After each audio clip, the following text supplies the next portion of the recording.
Good morning.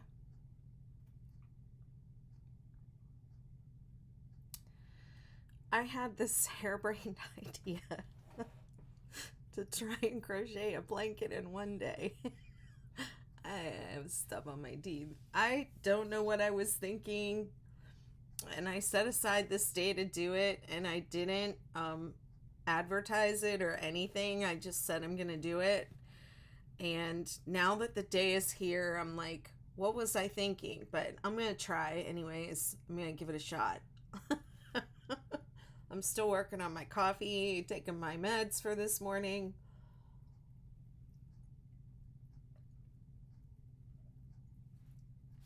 And I decided I'm going to make the Heathered Rainbow tea cake blanket. Hi, Amy. There it is behind me. Oh, don't look at the stuff on the floor.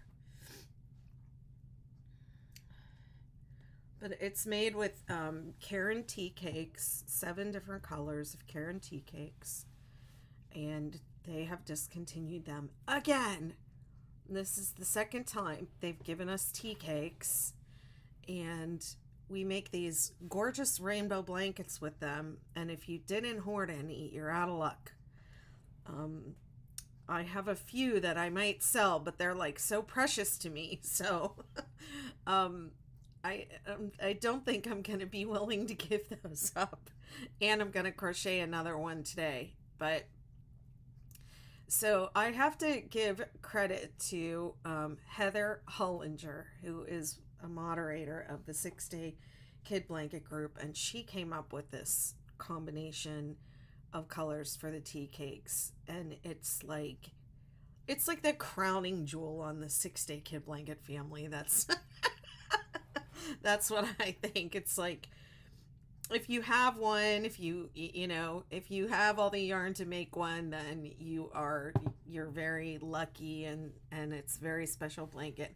Hi, Leah, how you doing? I'm gonna try and do a whole blanket today. I'm all like, I'm hydrating. Y'all, you never see me drinking water, taking all my meds. I'm wearing compression sleeves. I've done all my stretches. I have some lymphatic um, massage oil here for my hands, because I already feel puffy today. And these sleeves are hot as heck. Like, I'm already sweating. I'm like an athlete. I'm a crochet athlete. That's what I am. So I'm gonna take my medicine, and then I'm gonna start. Um, Let me take it, and then I'll talk.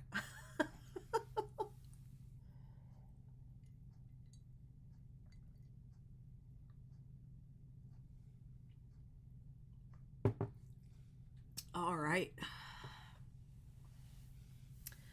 All right. Let's do this. So, like I said, 7 colors of tea cakes. There they are, lined up on my bed over there in order of how they're used. And then the one on the top is for the edge. So that's how it goes. If you are using, I'm going to say all the names of the colors. If you're using the new tea cakes, you start with Dewberry Plum Cake. That's this one. You start with the purples. And then you go to Rainfall, Ocean Night, Marine Green, Rainforest or Underbrush, Sunset Stroll or Cocoa. And then the last one is Wild Cherry, and you edge with any color.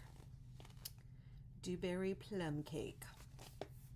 That's what we're starting with. So I'm going to put TikTok up here, and then I'm going to get started. And, oh, I don't have my overhead on.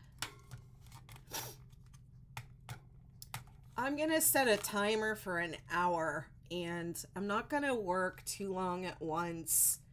And I'm just going to say this because if you know me at all, you know I have a medical condition, lipedema, and it causes my legs to swell up and my arms to swell up and my hands. And I already feel puffy. So I'm just going to say, if it if I can't, if I have to stop, I'm gonna stop. Like, I'm gonna take care of my body no matter what here. So, but I thought it would be fun to try. What is this camera doing? Oh my goodness. It's like it just does not want to. Okay, my hands are there. All right, it's fine. I'm also watching the temperature because, let me get over to TikTok over here. I'm watching the temperature because if it gets warm enough today, I might go outside and might do some of this outside. Yeah, I know I can go pretty fast, but it's the length of time. Like I'm gonna try and go all day. I know if I really try that I can go through one of these tea cakes in an hour. So but even then, like it's 8 tea cakes and I might not do the edge too. I might just do the blanket.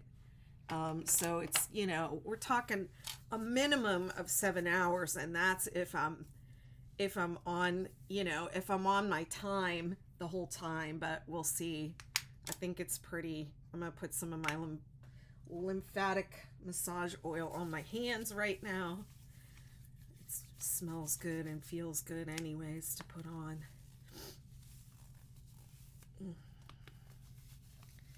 I hate wearing these sleeves. That's why you almost never see me with them on.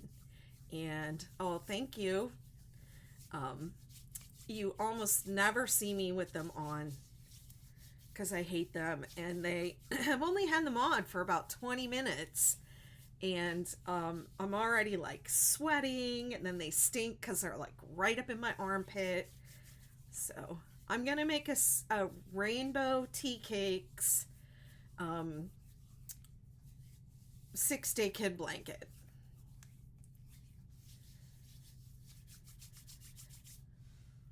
Okay, my eyes are really crusty.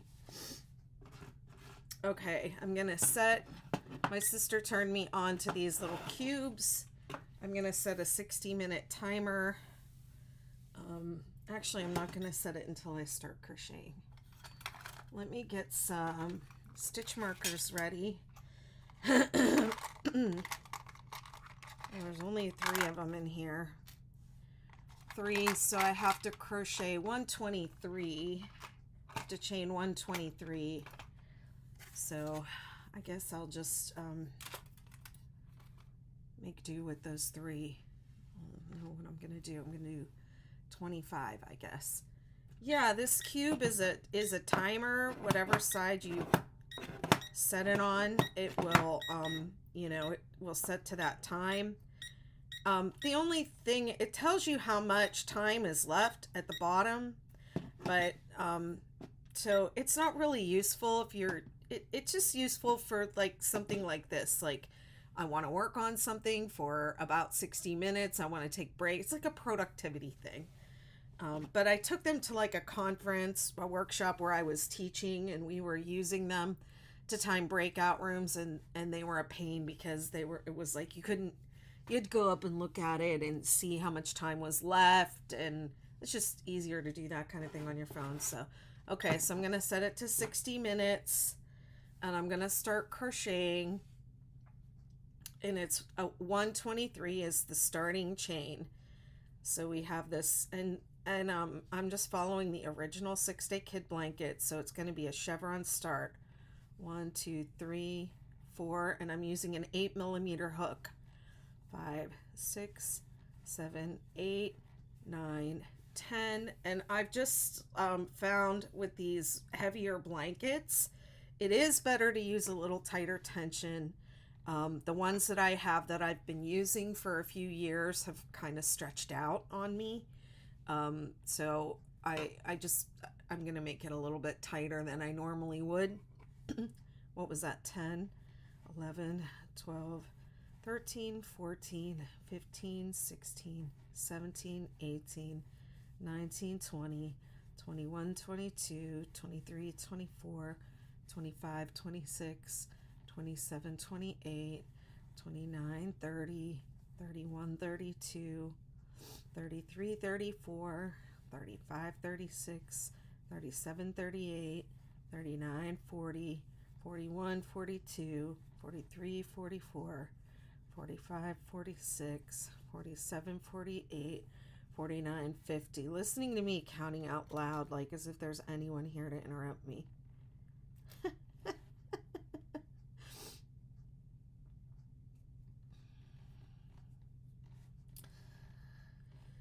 One, two, three, 4, 5, 6, 7, 8, 9, 10, 11, 12, 13, 14, 15, 16, 17, 18, 19, 20, 21, 22, 23, 24, 25, 26, 27, 28, 29, 30, 31, 32, 33, 34, 35, 36, 37, 38, 39, 40, 41, 42,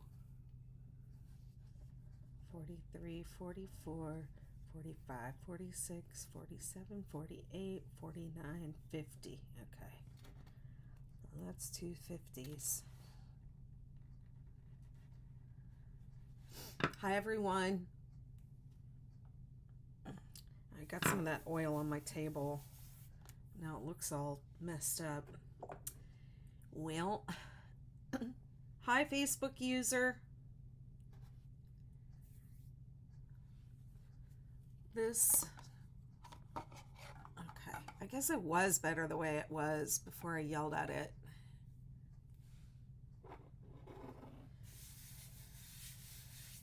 It's going to continue to drive me nuts. On one of my breaks, I'm going to get up and get a Clorox wipe.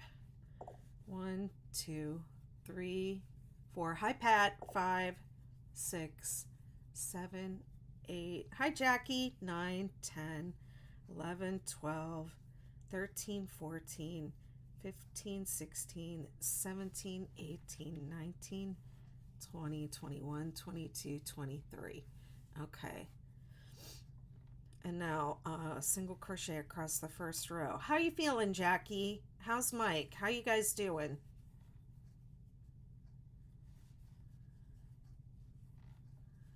Well, this hook does feel a little small. It might take me a little getting used to.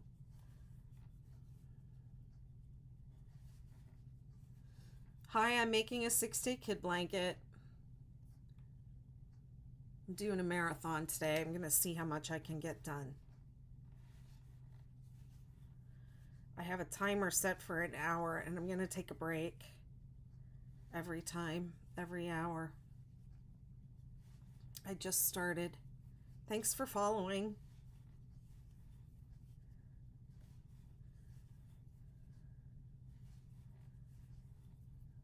Yeah, see that? And pull that back down. These sleeves are going to be coming off.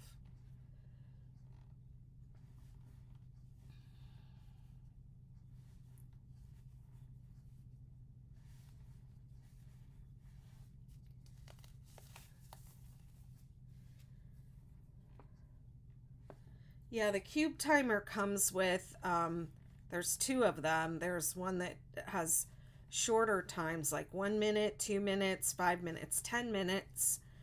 And then this one has like 15, 20, 30, and 60.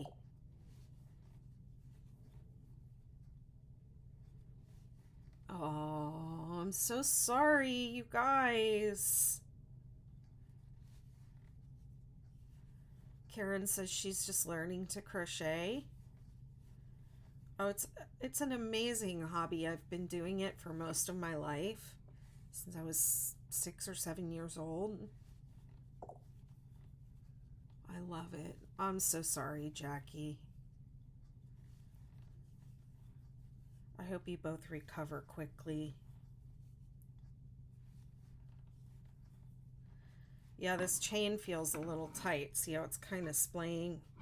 I should have started with a bigger hook. But it's okay. I'm not going back now.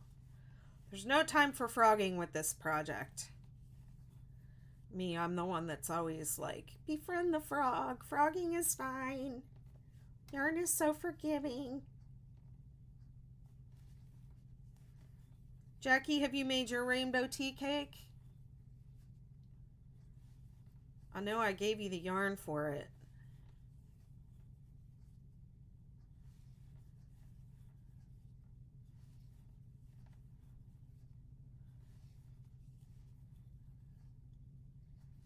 Yeah, welcome to, Krista says, welcome to the start of your crochet addiction.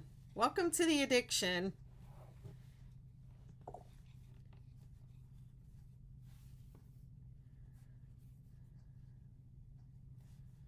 Well, I hope you get some time off work with this and maybe you can um, get a little crocheting in. I learned to crochet by hand when I was 7. Yeah, you can learn as young as, like, I think 5, 6, 7. Even little kids, I've taught them how to chain. It's not hoarding, it's yarn. I achieved a yarn hoarder badge. Yep. Oh, I'm sorry.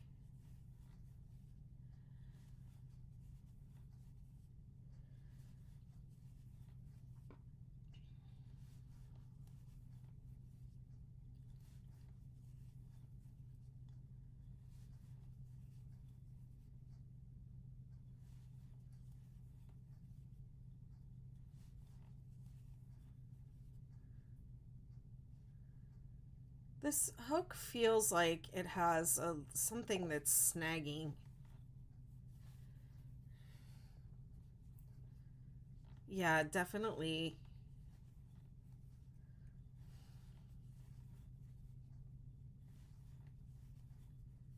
Take as much time off as they'll give you. Get some rest.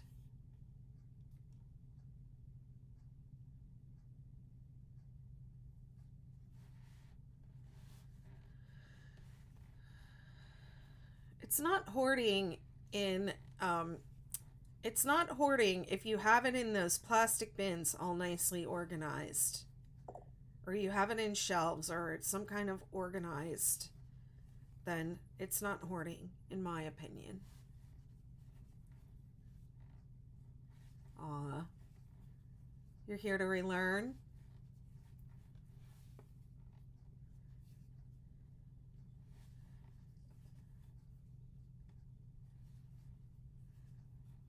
Never spent 50 plus on specialty yarn from Denmark.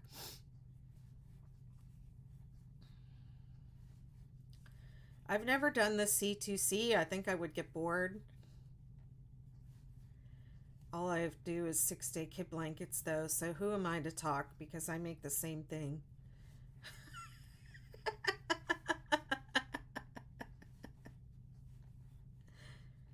Everything is 6-day this, everything is 6-day that. Does it take 6 days to make? Not necessarily, but it's all the same stitches. Any configuration you can, if you can think it up, I will write it up and make a pattern for you. It's an 8mm hook, and I'm using Karen Tea Cakes, my favorite yarn, which they discontinue on us all the time. I have a knack for choosing yarn, picking yarns to design with that are about to be discontinued, apparently. Hi, thanks for joining. Thanks for sharing the live. Appreciate it.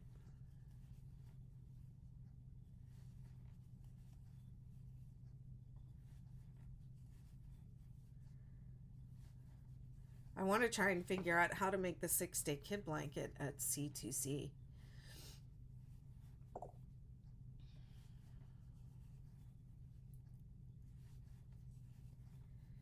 It makes a beautiful blanket. I feel like the hook is a little too small for this yarn, but I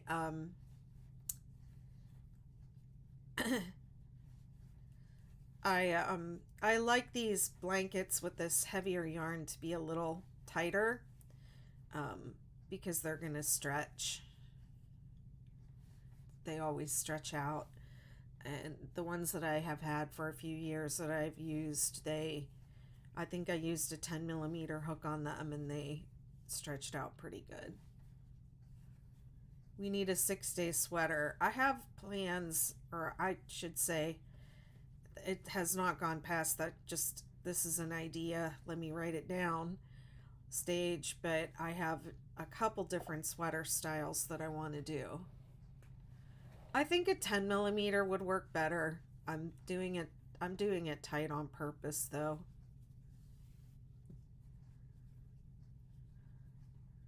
It's not as fun. It's going to be harder on my hands and my body.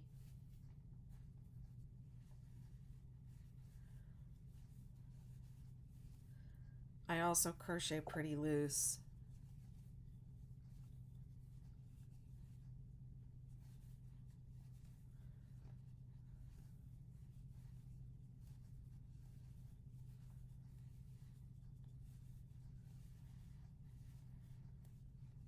Have you ever made a blanket with that huge yarn using your arms and that hook?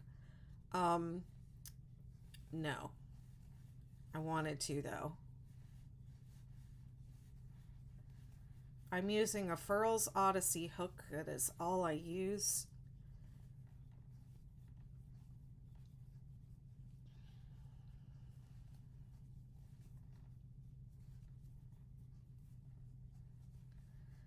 If you're going to crochet a lot, crochet for, as a business, or the amount of crochet that I do, I must, and I think everybody should use an ergonomic hook. I'm doing the 6-day kid blanket. I would say the 6-day kid blanket is a stitch, but not every blanket is done just making one stitch. Not every pattern is just one stitch.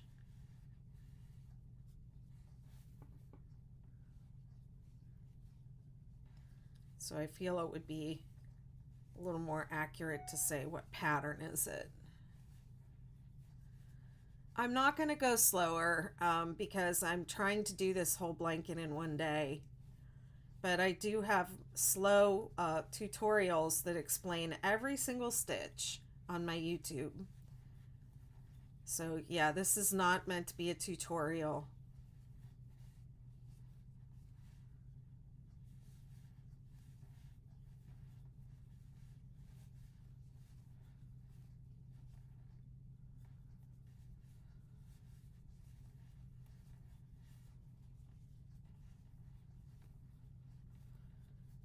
I don't think you can learn the 6-day kid blanket just from a video.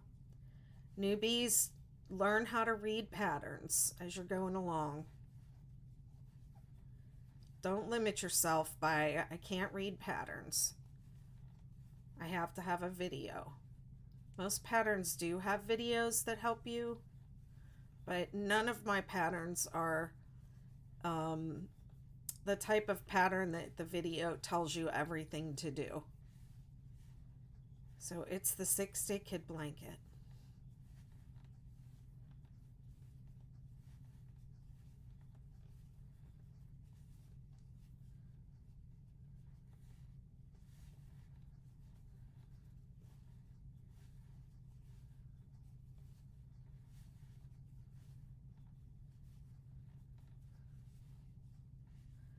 I want to do a 6-day duster, and I want to do a 6-day hoodie.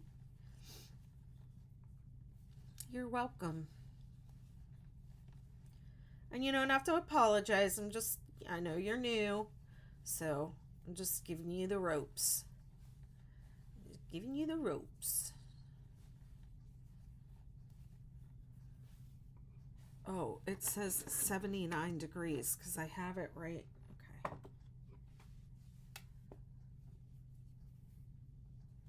Okay. To make sure I do it right, I need my friend Ella to come and watch me. She catches all my mistakes.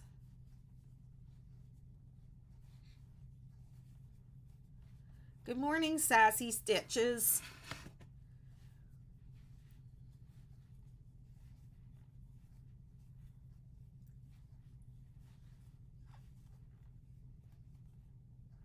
Oops.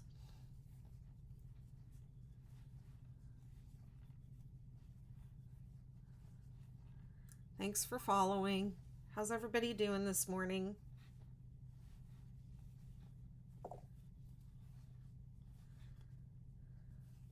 Thanks, Jackie.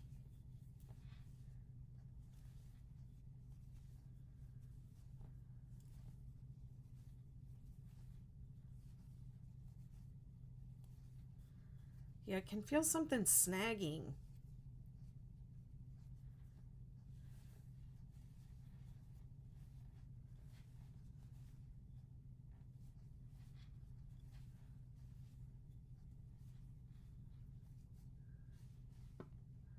Thanks for sharing the live. Oh, I feel what it's just, I'm okay. I can loosen up a little bit. I'm just snapping over that right there. You're crocheting along with me? What you making?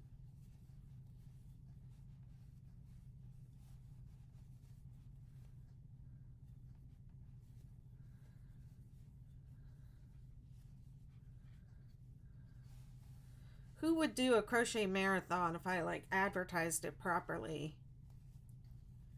Who would do a crochet marathon from like 10 to 10 or 11 to 11?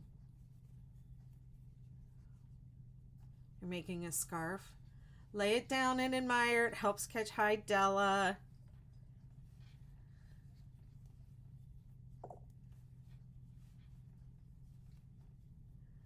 Aw. Aw. I'm so sorry. I would if I didn't have a kid. I know, that's a lot of work. I have a bunch of these tea cakes, but this blanket, I'm doing the rainbow 6-day kit blanket version, and it takes 7 cakes of the 7 different colors of tea cakes. And I have some that I hoarded from last year. Yeah, so it goes through 7 different colors. I have some that from when they released them last year, or 2 years ago, or whenever that was. And I have some from when they released them.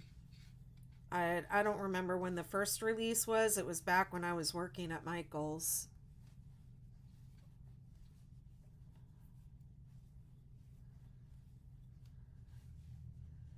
I have hoarded all the tea cakes. Alea, if you were not able to find them last year in your store, it's because I cleared them out. When they went on clearance, I went and cleared them out.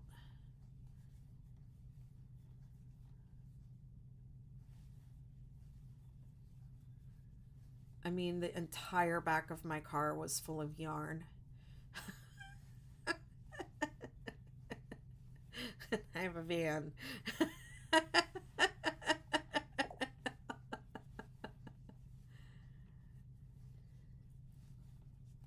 Jackie, do you have anyone coming over to help? Maybe you can have them go grab it for you.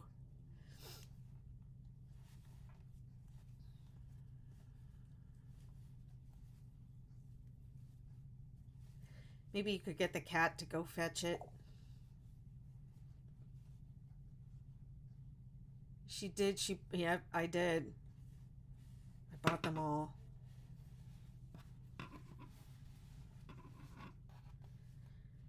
I was planning to sell them, but I don't know if I can part with them now. I wanted them to keep them. They only kept a couple of colors in stock. And I think they just are like left over or something. I think they were having supply chain issues. I don't understand why they would continue the colors that they continued and not the whole series. Oh, that's good. That's nice.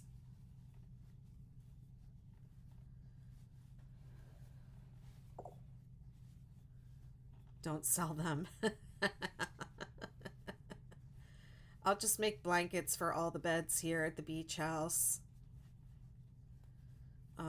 I use my tea cake blankets on the, I mean, they're great throws for the couch.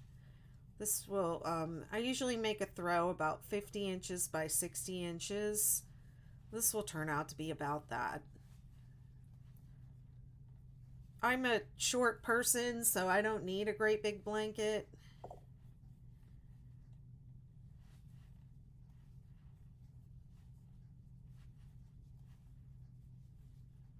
I still love me a man blanket though. 2, 3, 4.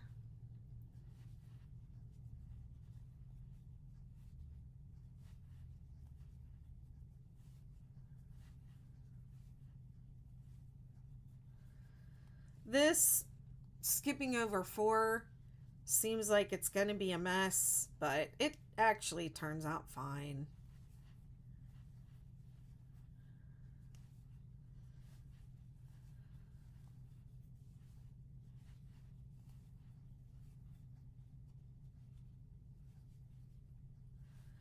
I'm almost there. Ooh, that oil really helped with my hands.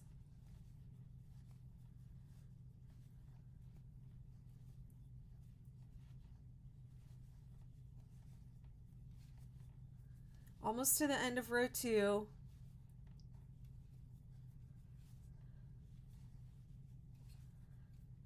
I'm going to post this as a blog article someday because I know some people have tea cakes hoarded, like me.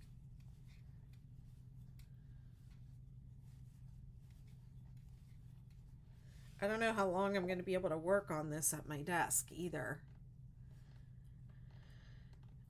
Jackie, I'm planning to hang out here all day. I'm going to be on here. I'm going to try and do this blanket in one day. And I might do some of this from the beach. Okay, I ended up with an extra stitch. So I probably did the same thing I did yesterday and only skipped one somewhere. Or I may have miscounted.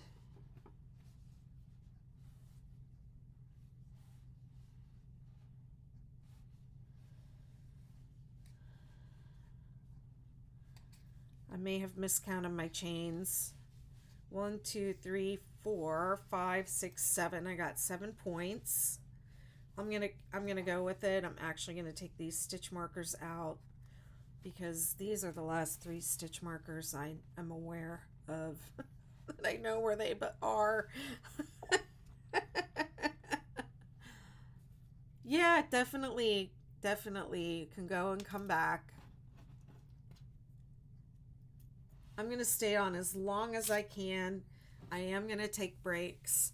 So if I take a break, I'm going to try and keep the TikTok going, but I might hop off of YouTube and come back. It just depends. But yeah, and if I go down to the beach, that will definitely, I will only be on TikTok at the beach.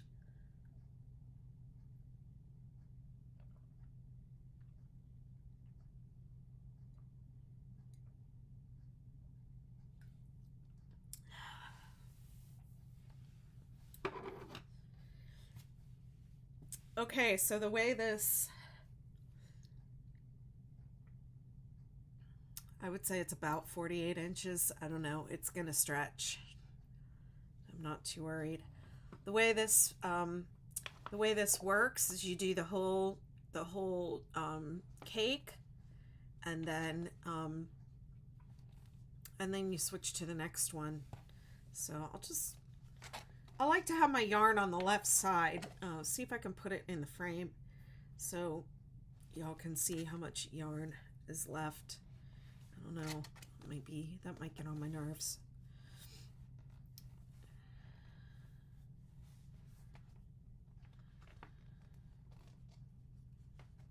How's that? I'll put it on the keyboard.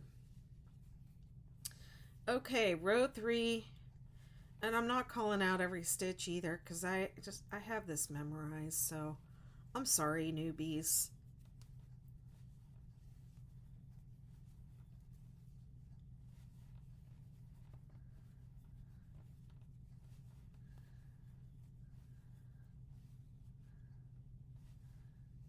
once you get that row 2 set up, it's like it goes so fast. That's the hard part right there.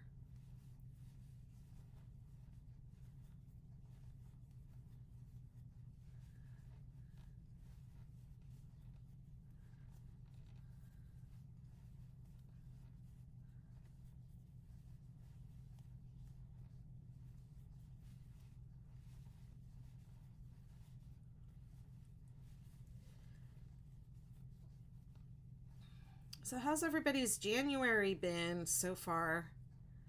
I can hardly believe it's only like basically the third week of January. Christmas feels like, and New Year's feel like so long ago. I feel like this year's going slow so far.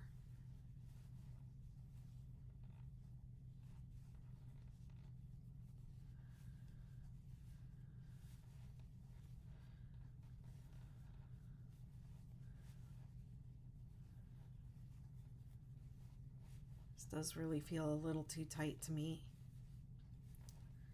But I'm gonna keep going anyways.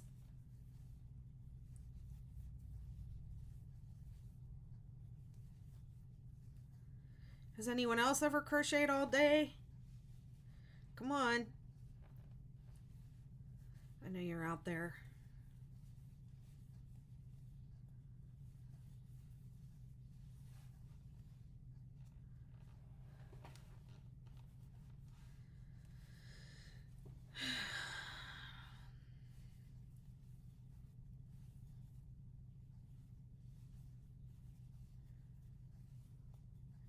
It's up to 54 degrees outside. I want it to get up to about 60.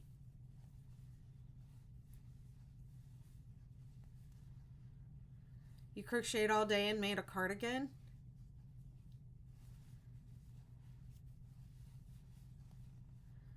I mean, I am fast, but I've been doing this since I was 7, so the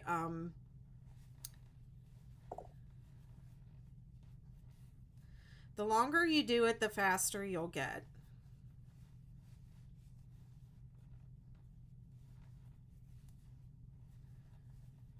Hey Megan, we've had a sick start to our year. COVID just before Christmas, stomach bug first weekend in January. Just at the dog. Oh my goodness. Wow, that's a year. Attention everybody. My yarn is about to change colors. There it goes. Woo, look at that purple. That was so fun. Do I care that it changed in the middle of the row? Nope. I went slow. It took me 3 Harry Potter movies.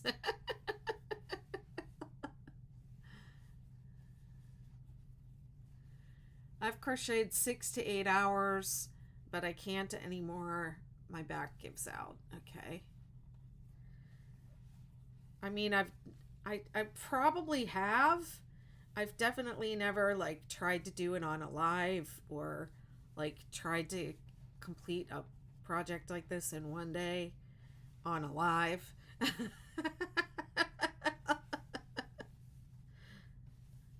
I believe I am a crazy person.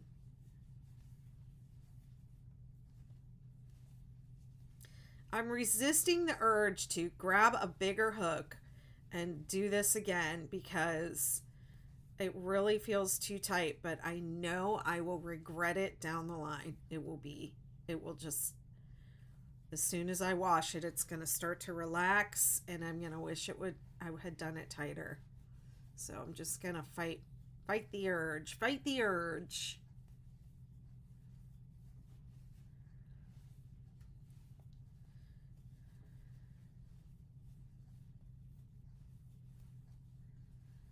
Yeah, see, I can't see this little timer and how much time is left, which is probably good, you know.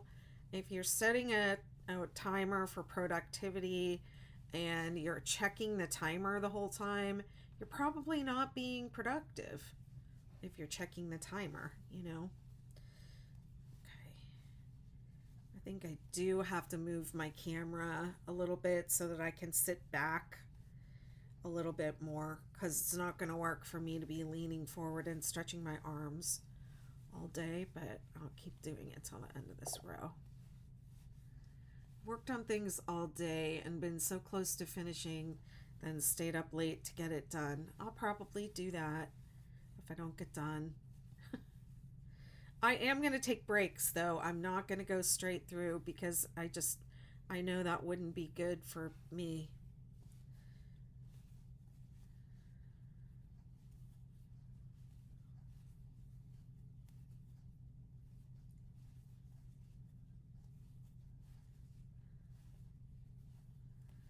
I'm going to get up and move at the end of the hour, no matter where I am, and I think in between each cake, I'm going to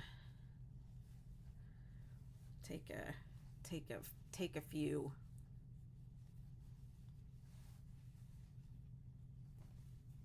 Yeah, my shoulders, I can already feel in my shoulders from leaning like that.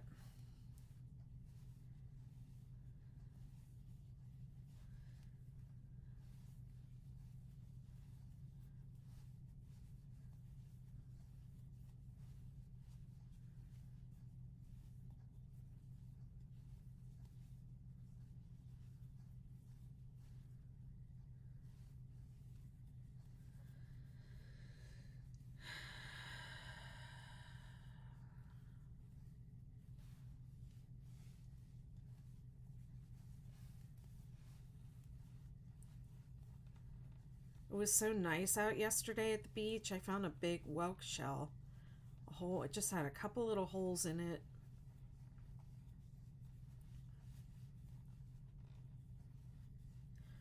And then it started raining right as I was walking home.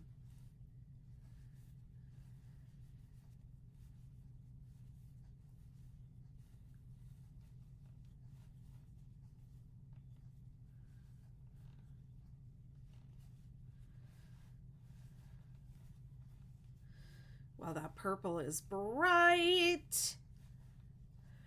I noticed that the new tea cakes that came out, some of them had very similar, almost exact same colorways as some of the old version. And a lot of the same colors, but not the same color combinations.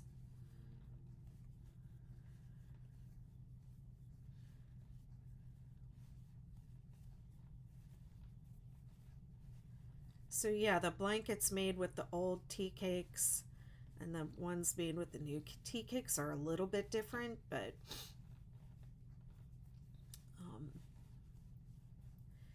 definitely both sets have a rainbow going on.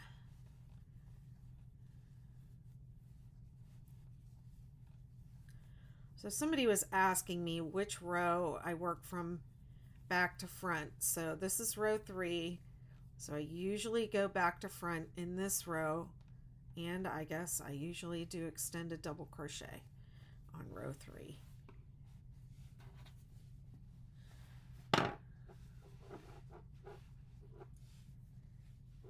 There we go. There's row 3. Gonna lay it down and admire it. Feels very tight. But it's gonna stretch out just even with me working on it. Hi, Bobby in Mississippi.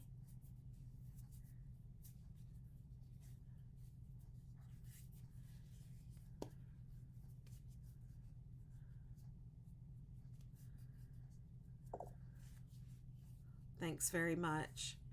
So I don't want anyone who sees me stretching my hand to think that you have to bend your fingers this far back to stretch your hand, because you don't. I'm very flexible. I'm hypermobile. So please don't overstretch your hands after watching me. Trying to download TikTok. So you can stay with me if I go to the beach.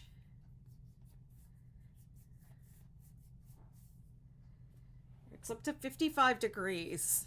So I can hear my freezer making those noises.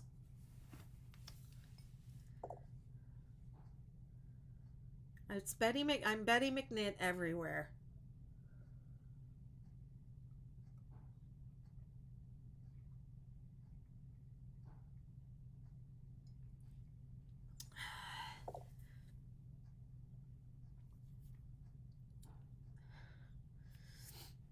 All right, I said I was going to adjust. Oh, that's better. Oh, that is better.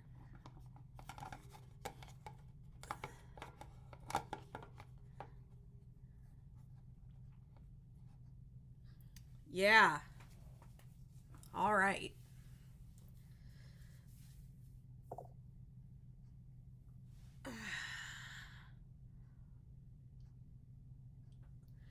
It is going to be a little chilly at the beach, but I think the weather said it feels like 60 something. Um, that's why I'm going to wait a little bit later in the day, and hopefully it'll be warmer in a couple hours. I'm gonna try and get through 2 cakes and then go out. And I don't want my blanket to be too big either when I'm out there, but to be honest, I live at the beach, so everything has sand on it. That's just part of it. I have a Roomba. I'll just vacuum. I'll let the Roomba vacuum.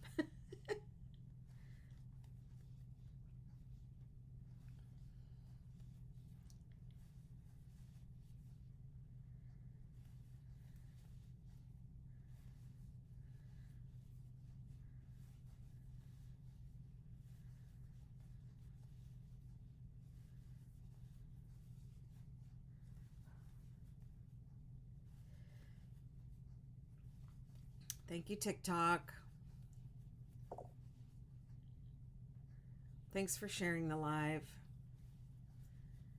Yeah, you have pets and there's hair everywhere, and it's like, um, I would post, like videos or photos of my pets, sitting on my project as I worked on it. People would be like, "Ew, how do you keep your pet hair from getting in your project?" It's like, you don't. You don't. I had this one blanket. I still have it. My dog Jake, shortly before he uh passed away, he would go climb into this. He couldn't jump up on anything anymore, so he would just climb into this laundry basket that I had with a project that had a blanket in it. And I was gonna give that blanket to my landlord. And it got all doggy and it stunk. And so I was like, I can't give this to him, first of all, because it's gross, and second of all, because it's full of Jake's fur, and I could never part with it. So I ended up making another identical blanket for my landlord, and I finished up the doggy one for myself, and I didn't wash it for a really long time, and it was stinky. I couldn't bear to wash his fur out of that blanket. I miss my dogs.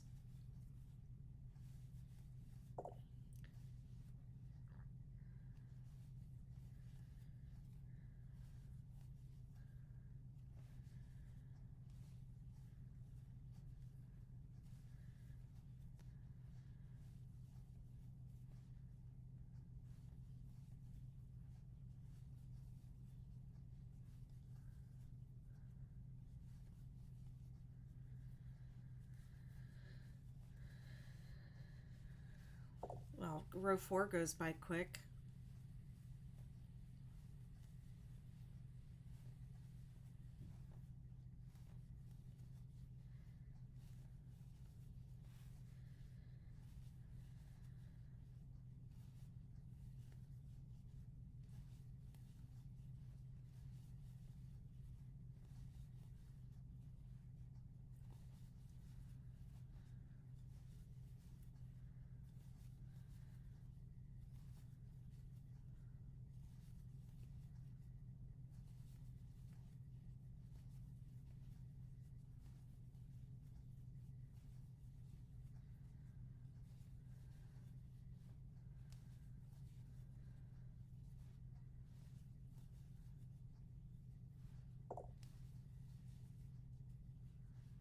Oh yeah, everybody should make a 6-day kid blanket.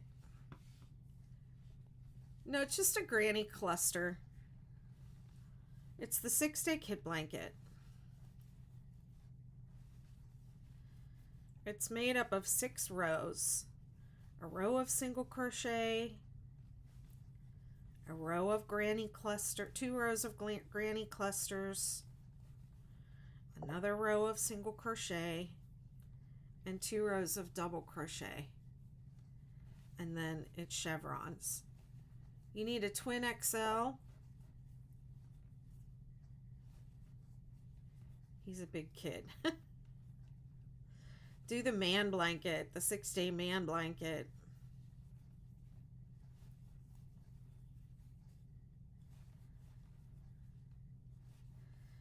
Make your man a man blanket. It's the 6-day kid blanket.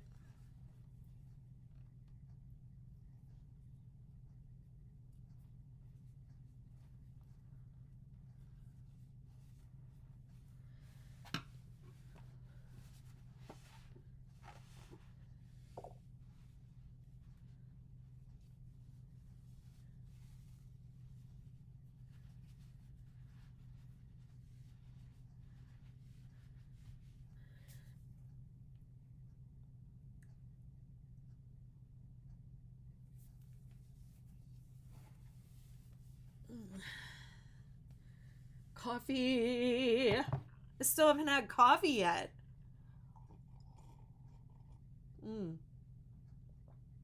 It's not hot anymore either.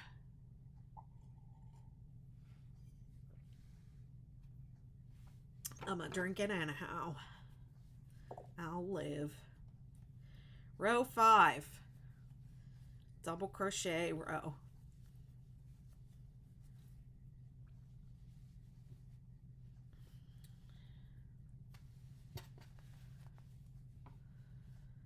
How many grams?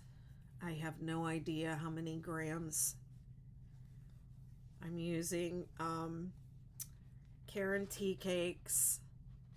It's 240 gram, 8.5 ounce, 204 yards, and I need 8 of them.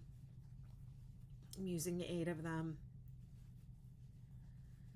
You can check my website for details on the pattern. It's the 6-day kid blanket, bettymcknit.com.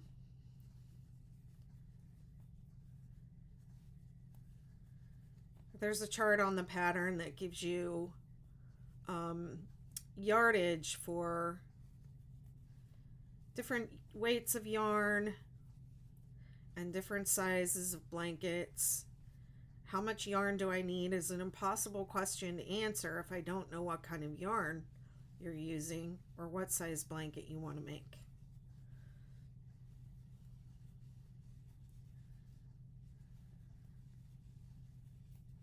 You're welcome. How can you crochet out no coffee? I pretty much crochet in my sleep.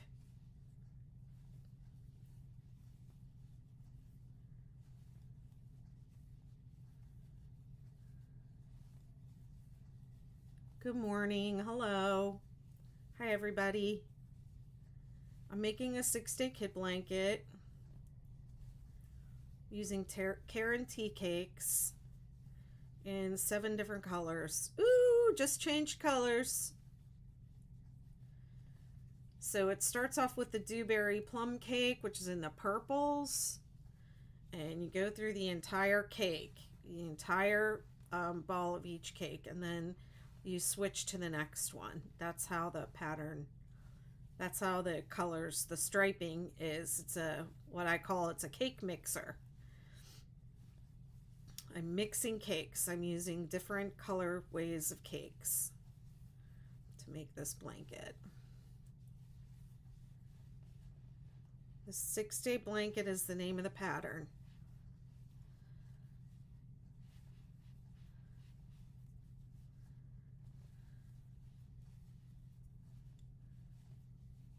Hi, Hessa.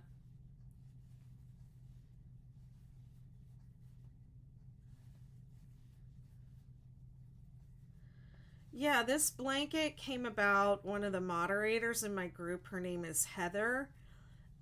She had the tea cakes in her shopping cart, and they were just the way she had put them in the cart. They were in, like, colorways were lined up like a rainbow. So she worked them up in a rainbow, and it's like, I feel like this version of the blanket is like the holy grail of 6-day kid blankets. It's like, if you've got the tea cakes and you've got the yarn to make one of these, you've really got something special. I have a picture of myself like kind of wrapped up in one that I use in my marketing, and people will often say like, what yarn is that? What is that? And it's always this. Yeah, if you have the tea cakes for it. Now, the old tea cakes were, they had different names.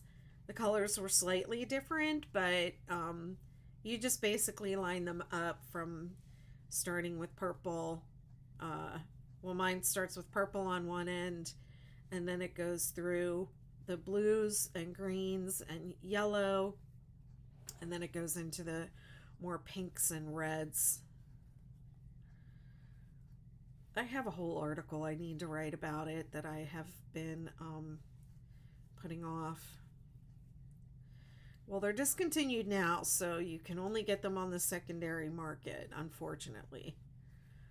I hoarded a bunch of them at the time when they came out. I went and cleared out all the Michaels in Norfolk and Virginia Beach of them.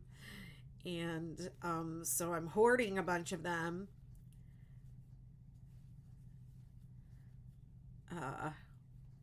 So that's why I was going to sell them, but I don't think I will now.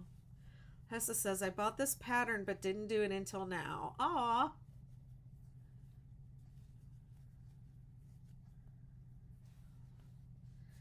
I can feel my arm is working really hard over here. Yes, same principle for similar types. Absolutely. Absolutely.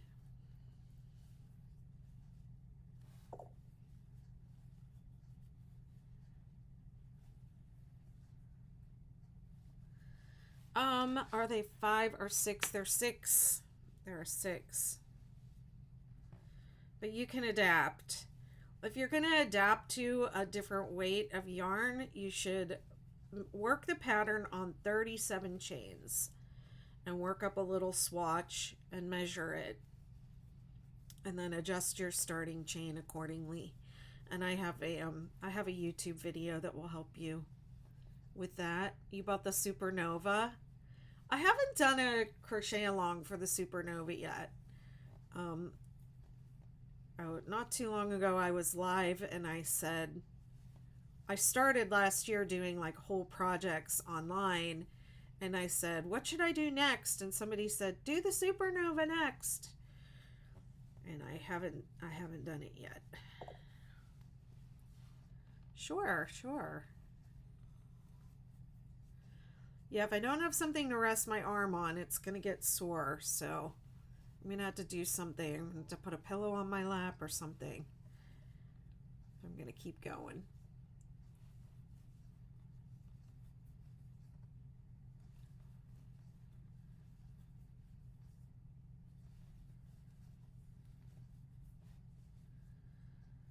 And I promised, I had a meeting last night in my membership community. And those ladies were like, "What are you doing? You can't do that. You're going to get wiped out trying to do a whole blanket on lives in one day." So I promised them I would take care of my body and that I would stop if I needed to stop. You made Superstar Kids Blanket. Aw. I love the Superstar. That's my favorite of the star blankets. I love it.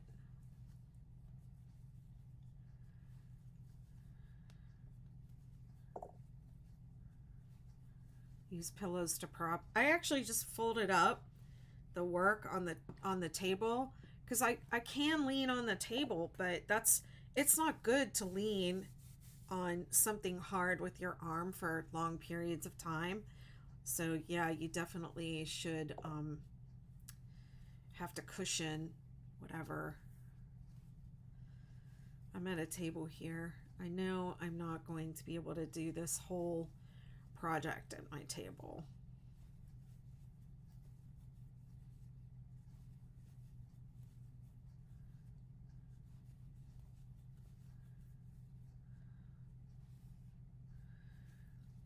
It's the 6-day kid blanket. The pattern is the 6-day kid blanket.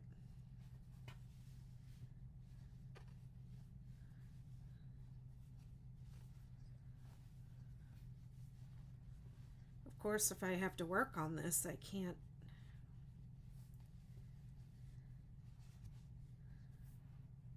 use it to prop my elbow, can I? Am I not well? What do you mean? I have lipedema. So, it's a fat disorder with a lymphatic component. But also, I'm just planning to crochet all day. So, I'm going to take care of myself. I'm planning to crochet this whole blanket on this live.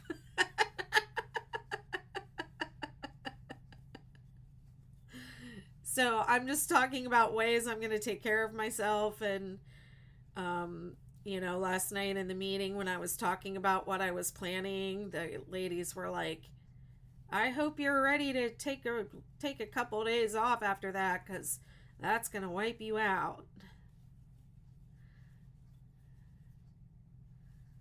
I'm fine. I feel fine. I don't feel bad. I'm just being proactive with my body.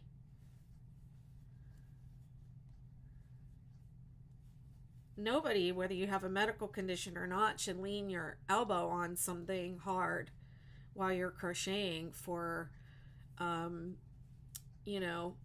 periods of time. Or if you sit in a chair to crochet, you should definitely have, pillows or something under your arms that you can rest your arms on. Your shoulders shouldn't have to be holding up your work all day.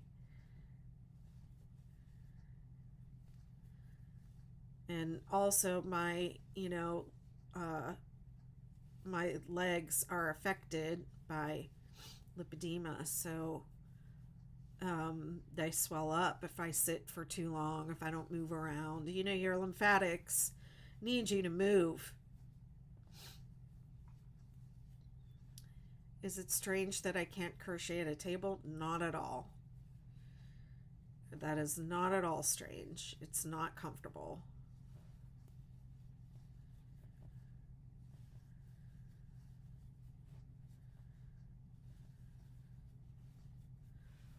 So I'm wearing compression sleeves, and that is the reason I put them on today, because I knew I was going to be working all day, and I thought it would help with the potential swelling from using my hands a lot. So I'm supposed to wear compression sleeves every day, but I hate them.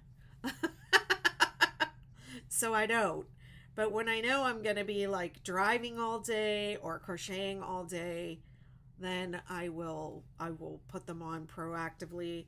and wear them as long as I can stand it, which I'm reaching my limit. I really don't like them at all.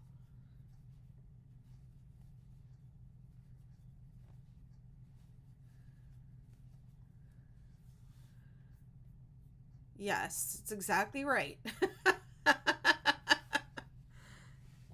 I'm being smart, and then I'm also human. We don't always do what we should. That's so right.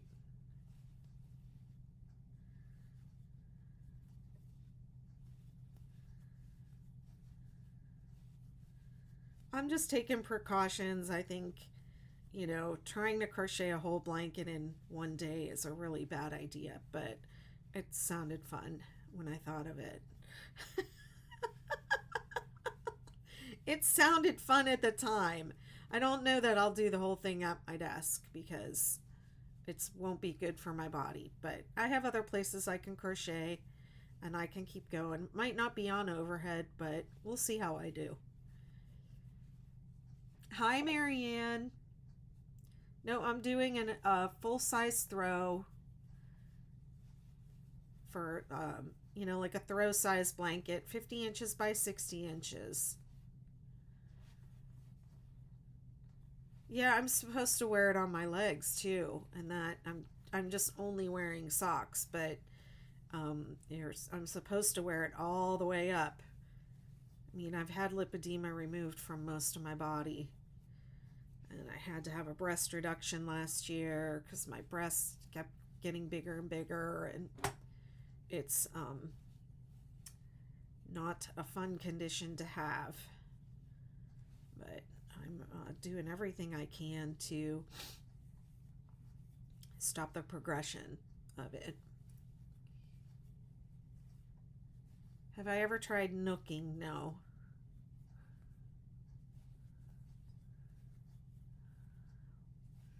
Probably had that thought one night when I couldn't sleep.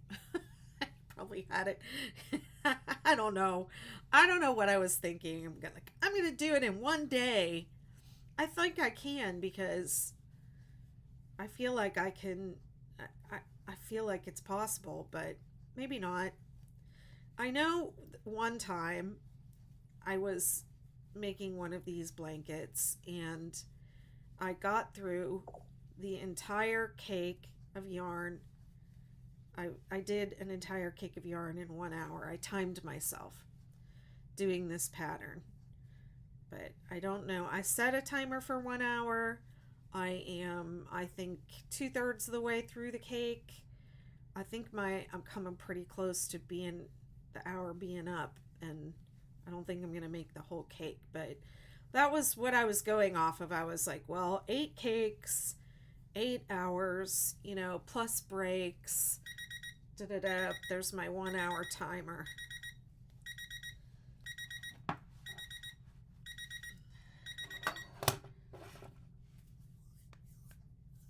Hi, Betty McNitt. My name is Betty too. This one is Dewberry Plum Cake. It's Karen Tea Cakes. And the name of the color is Dewberry Plum Cake. I'm going to stand up.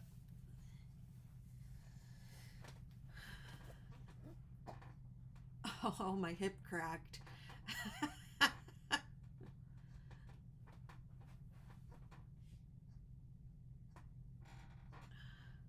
So whenever I've been sitting down for a long time and I get up, I always stretch my hip flexors. Because you're sitting there with your hip flexors flexed in a flexed position for a long period of time, and then they will shorten up and get tight. Thank you.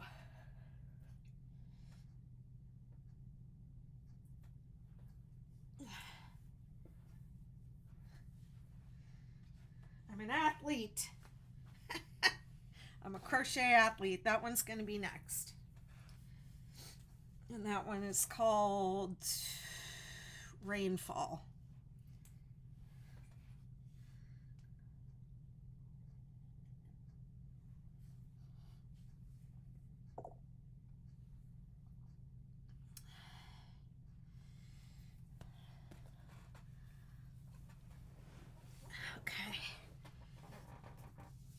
It takes 2 hours to do 12 rows on my number 3 blanket.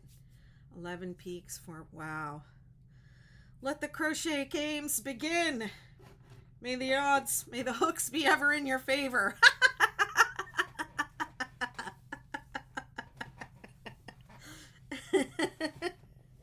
This should be, I need Andrew here. Ding, ding, ding, round 2.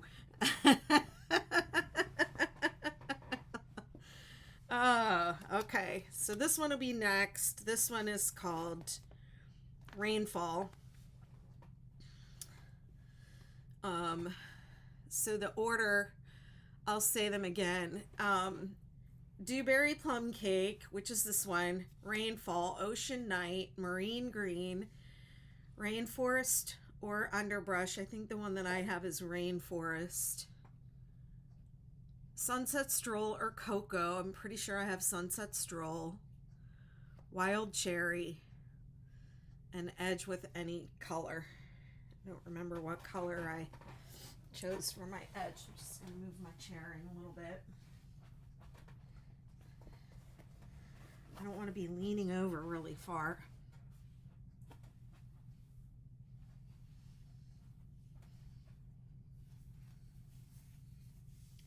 I need a longer t-shirt. I'm like one of the, have you seen that, like, they have like longer t-shirts now for dudes?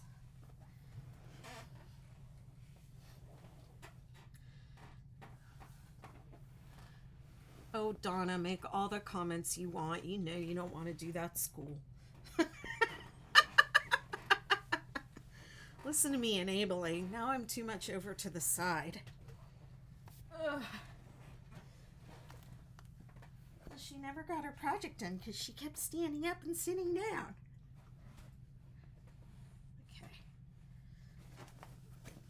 Okay.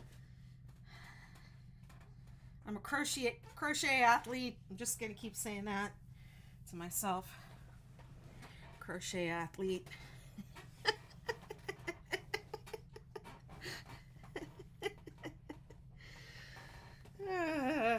Such a great idea. Coming up with all these great ideas, thinking up things to do on the internet like a fool. Okay. Let's keep going. I'm going to do another 60 minutes on the little timer. See how far I get.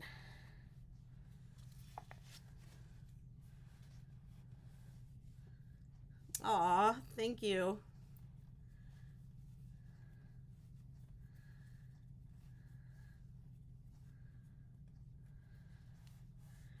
I definitely feel more comfortable with the seat pulled in, a little bit more entertainment.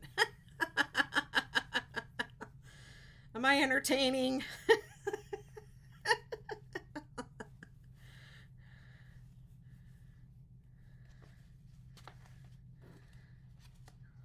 I'm gonna crochet all day. I can't even play music or YouTube will not monetize me. In fact, I gotta go over there and do this.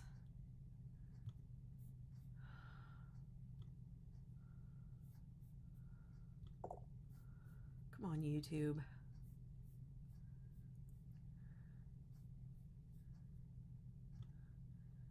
Yeah, YouTube will demonetize me, so if I play music, so y'all have to just put up with my singing. Sorry, not sorry.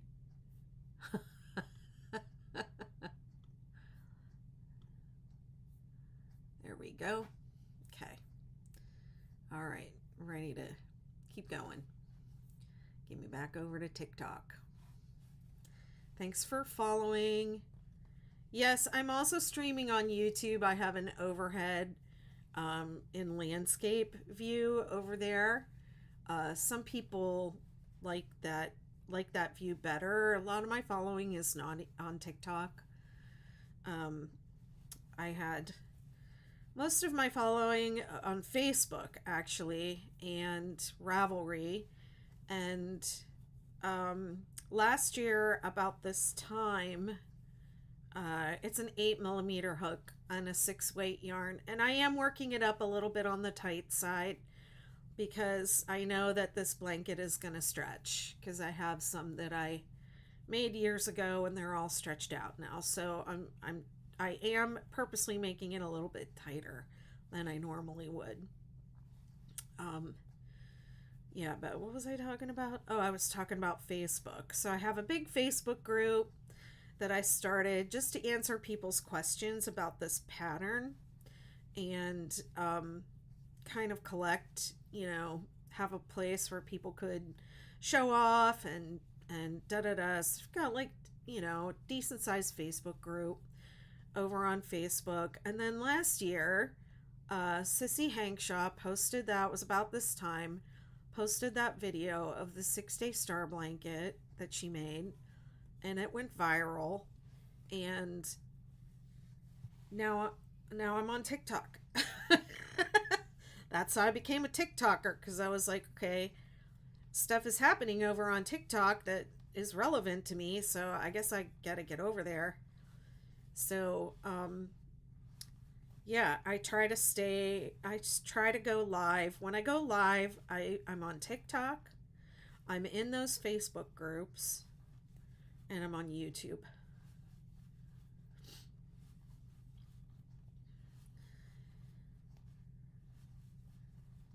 Yeah, this is single crochet. So the 6-day pattern, anything that says 6-day has these same 6 rows of stitches. Okay, did you write this 6-day kid blanket pattern? Yes, I am the designer. And what is the YouTube name? If you want to follow me anywhere else, it's Betty McKnit. I'm Betty McKnit everywhere. And my website is bettymcknit.com. All my patterns are there for sale. If you're following me on TikTok, I have a TikTok store. If you don't want to buy the pattern PDF, you can get it for free on my site, but you got to look at the ads. How many roll of yarn do you need for the blanket? You need 7 for the blanket and 1 for the edge.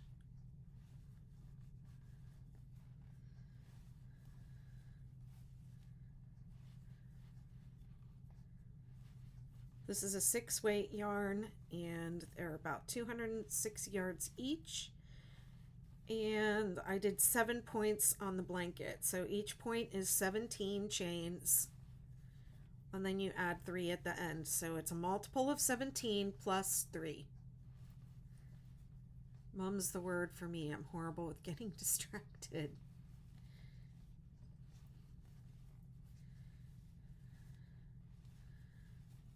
Well, my sister turned me on to these. I'll try to, maybe I can post a link.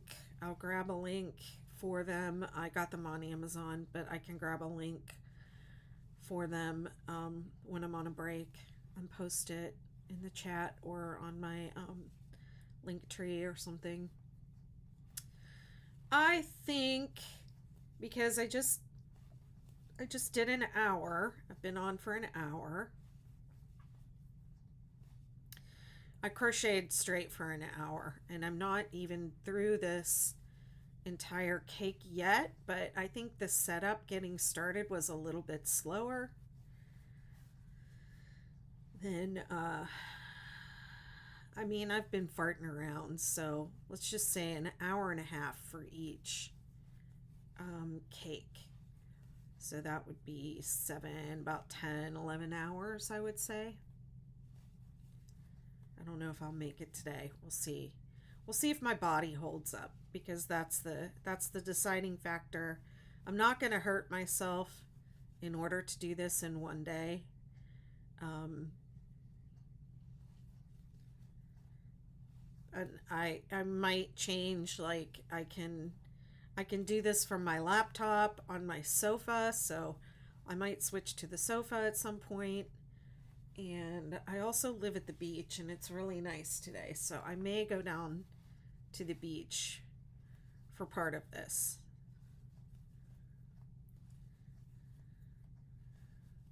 We'll just see. It is a lot. My mom used to knit. She made many lap blankets for nursing homes.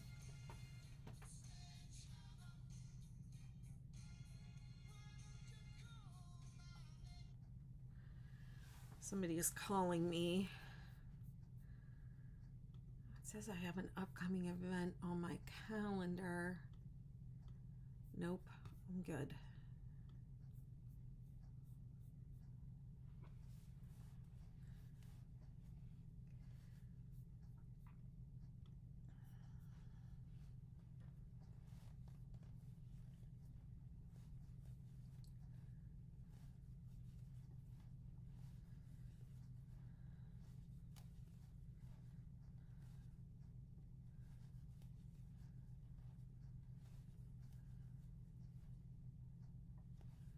Oh, thank you, Rhea. You know, it is a sweet little pattern. It's, I mean, it really is true that no two look alike. You don't get bored with it because the rows are simple enough that you can memorize them pretty quickly.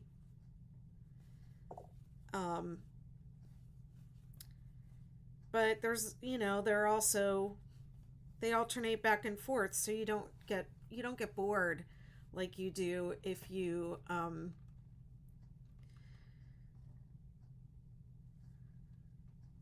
are making something that's just like one stitch for the entire blanket.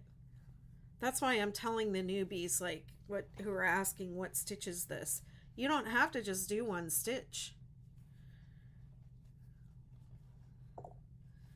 There's so much more to do. Rhea says, I made the Superstar for one of the first 2 weeks of COVID. I was in a panic, like, oh snap, is yarn an essential item? Wow. Thanks, Bobby. Have a good day. Yes, yarn is essential. But, I mean, those of us who hoard craft supplies, it's like, yeah, this is the apocalypse we've all been waiting for.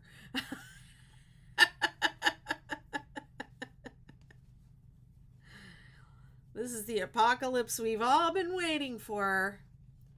Oh, you have the yarn? You're lucky. Because they don't make it anymore, or they don't sell it anymore. I had a bucket of Cairn cakes. I went through, I think, 6 for that one. Yeah, the Cairn cakes and Yarnspirations pays me nothing. Trust me, I don't even get free yarn from them. But the Cairn cakes are really great for the 6-day kid blanket. They really are. This is a really good blanket for cake yarn. And I know that a lot of people will say they can't stand for it to change colors in the middle of the row. Well, you can control it a little bit and make a change at the end of the row, or cut the cakes up and use them like that. But most of us using those cakes on the 6-day kid blanket don't do that. We just let it flow, and the blankets come out great. And there's something about this pattern, the mid-row color changes are not super obvious, and they're even less obvious when you mix more than one colorway of the cakes together, like I'm doing here. I'm not mixing them, but I'm using different colorways one after the other, and the eye is not drawn to the mid-row color changes. And the mandala, oh yeah, the mandala, I like the mandalas for the star blankets. Actually, I think they just work up really nice in the star blankets.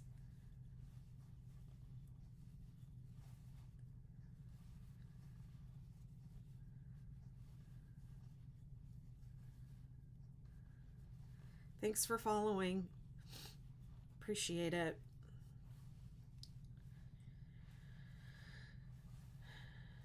every Sunday night I've been on here with Laya the Human, Liyah, the Human.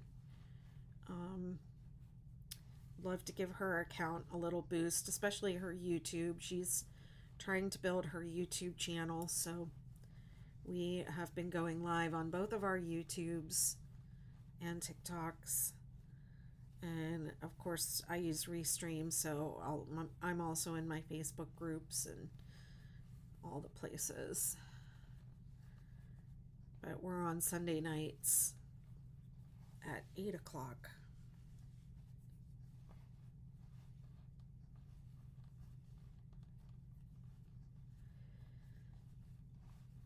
Yeah, I cleared out the Michaels in Virginia Beach and Norfolk, Chesapeake, when I bought these tea cakes when they came out last year. First of all, I didn't know that they had been re-released because I was moving and farting around and self-absorbed. And so I didn't know they had been re-released, new tea cakes, and then by the time I figured it out, they were on clearance.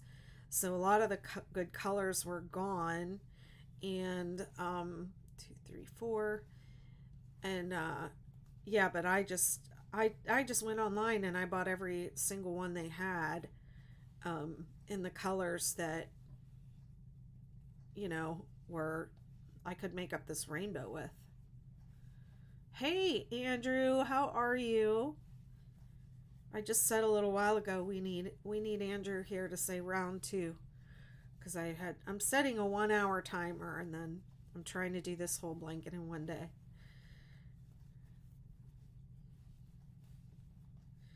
Also, this compression sleeve, it cuts across my neck.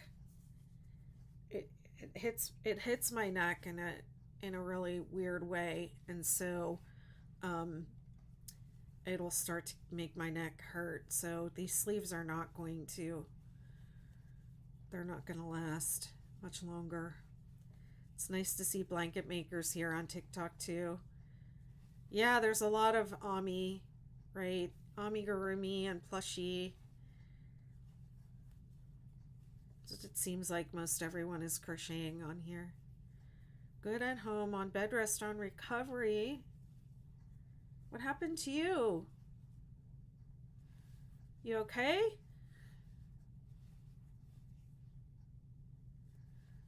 Wondered why I hadn't seen you lately.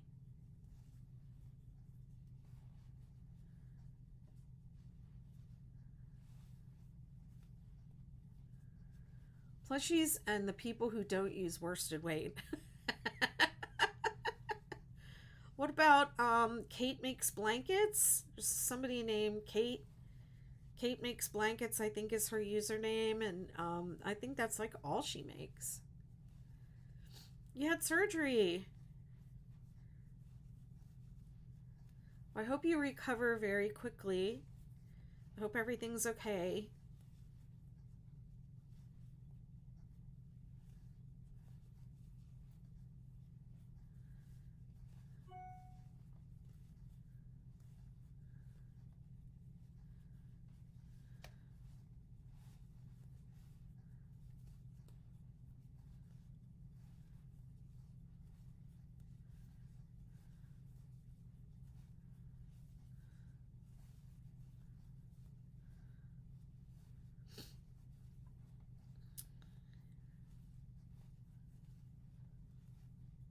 Andrew, I don't know if you can see the comments, but Ria's asking you if you're able to crochet.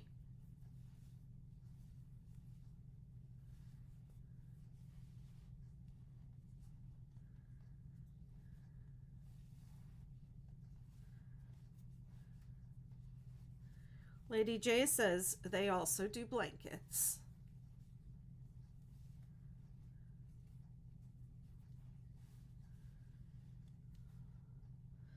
The one time I really wanted to crochet, I was in the hospital and couldn't crochet.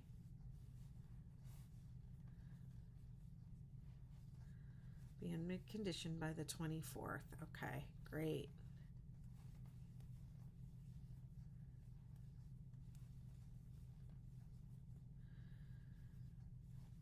Yeah, last year I was waiting to go into surgery and I had nothing but my naked body, a hospital gown, and my phone. And I was just laying there like, I wish I could crochet right now, but I had already, they wash you up with that surgical sticky stuff from head to toe. And it's like, I just got to sit here in my sticky ass self. Just looking at my phone. Ivy was in my right elbow. Every time I moved, even a smidge, it said, oh my gosh. Have you ever gotten sport yarn off Hobby? I'm trying to see what it's like. No. I've only ever bought one thing from them, and I didn't realize it was like fingering weight or lace weight when I bought it. And it came in, and it's beautiful yarn, but I haven't used it for anything. I have it sitting out because it was Christmas yarn, and I would love to make one of my tree skirts with it, but I just haven't been able to bring myself to do that yet.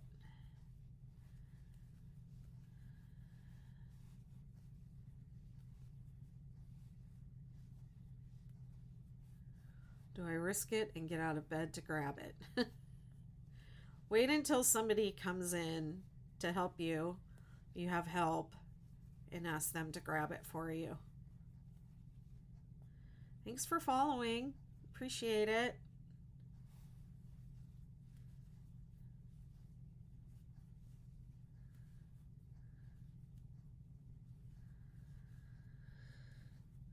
I should do more crochet marathons. We'll see how this one goes, if I survive.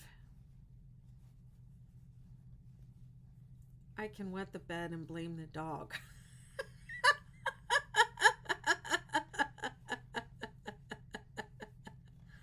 That's an option. It's an option. Always an option.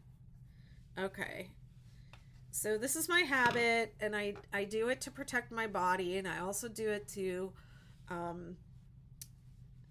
check for mistakes, but I lay it down at the every end of every row, and I lay it down and I admire it,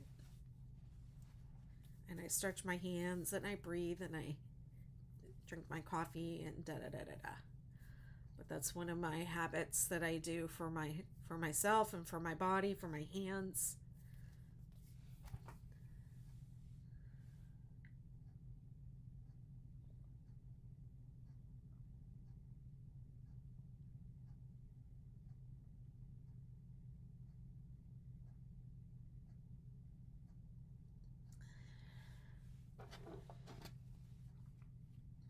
All right, row 3.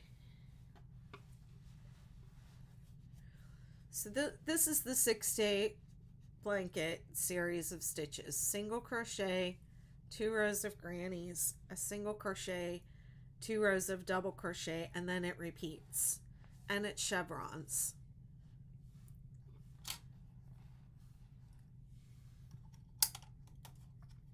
Hang on, my overhead went out.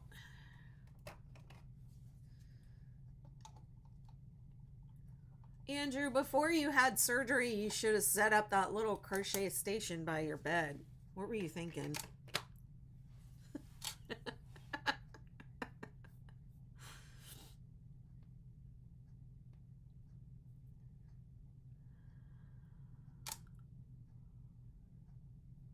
There we go. Sorry, my overhead camera battery died, so I had to fix that.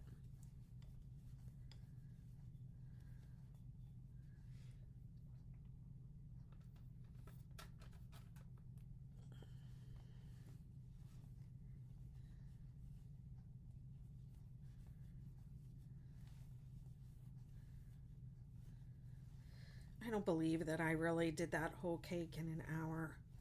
We'll see. Maybe I can do the next one in an hour.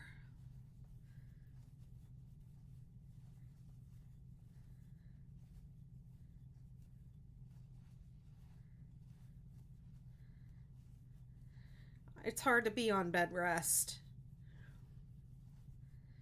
Our lives are so busy, and we are conditioned to feel like we always have to be doing something.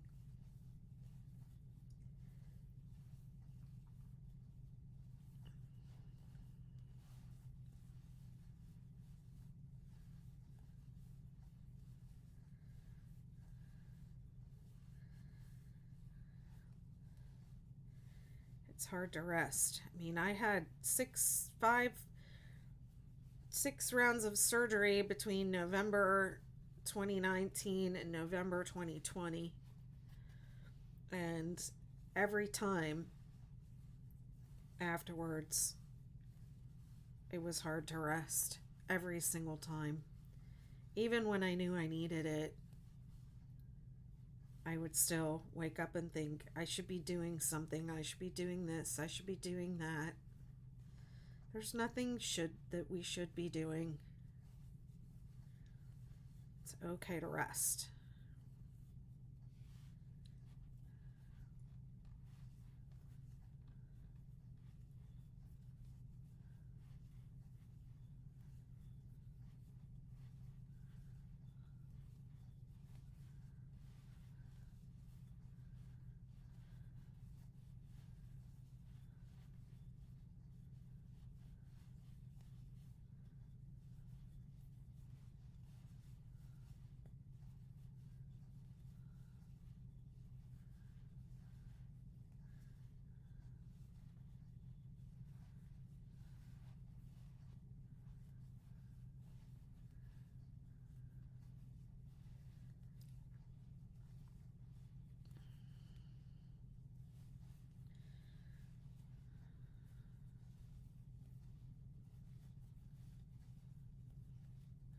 Thanks for sharing the live.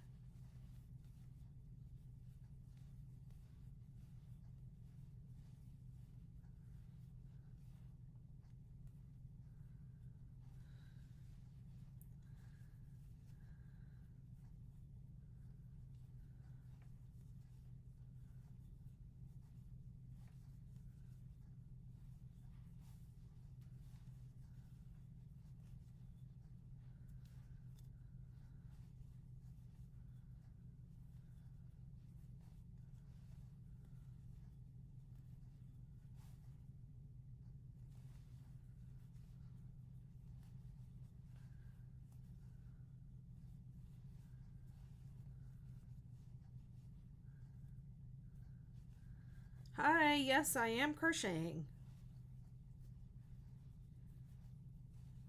I'm making the 6-day kid blanket. And I'm using Karen tea cakes and an 8mm hook. And I'm not going to lie, the 8mm hook feels way too small. Thank you. But I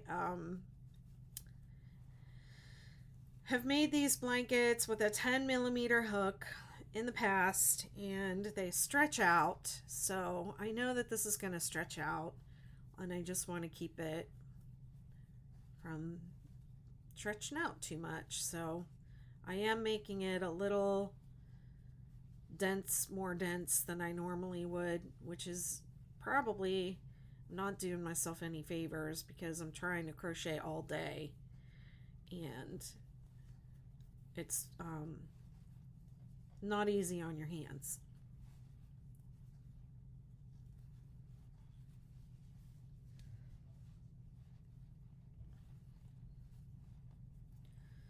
The way this blanket is constructed yarn wise, it's 7 different colorways of yarn. They're arranged in order from purples to blues, and then it goes through the greens and yellow and oranges into pink, red. One label down. I'm just gonna toss it over my shoulder.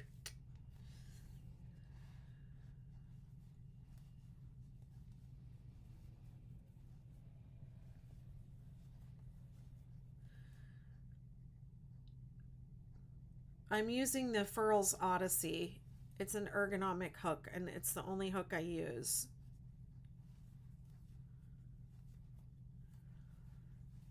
Yes, I have tutorials on my YouTube. What is happening here? Yeah, I use Furl's Odyssey, and they're not, I mean, they're not for everyone, um, but I do like them. They, they, um, they work for me. Where am I from? I am from, um, wow, you use a custom made boys hook. Cool. I grew up in Western Pennsylvania, not too far from Pittsburgh. I have lived all over the United States. When I was married to a military guy,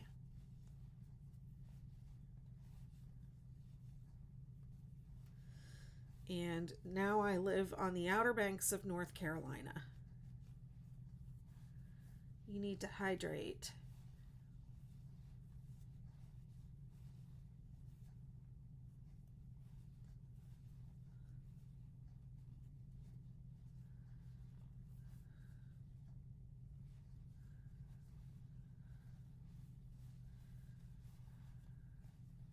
You're watching from the UK. Oh, welcome.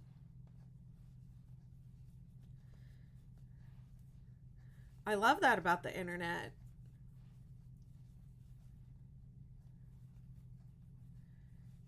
People from all over are watching and making my patterns and in my groups and communities. It's amazing. You're really great. Speak English. It's my native tongue.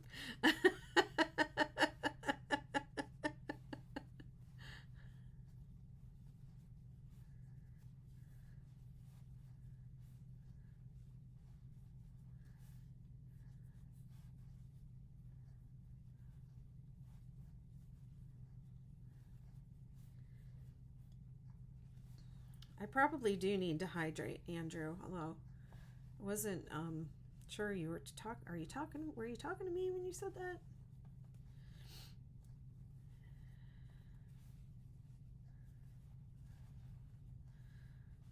Watching somebody crochet can be really mesmerizing.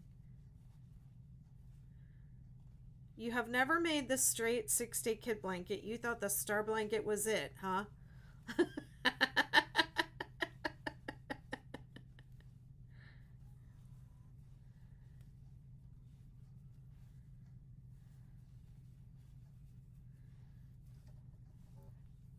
I did drink water today.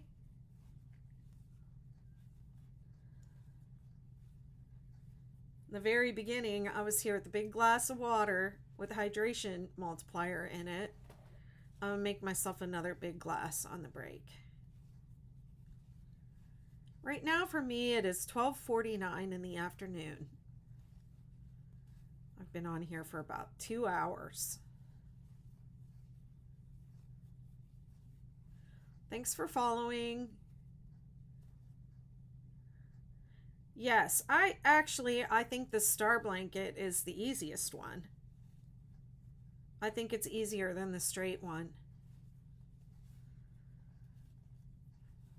If anybody had reached out to me to say I'm a beginner, can I do it? I would say do the star first. But you know, if you do that swatch on 37 stitches, you do learn all the stitches, and it does help. So everybody should swatch, and nothing screams newbie more than the words, "Oh, I never swatch."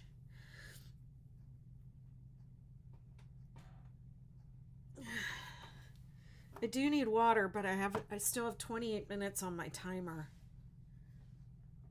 I'm just gonna go grab it real quick.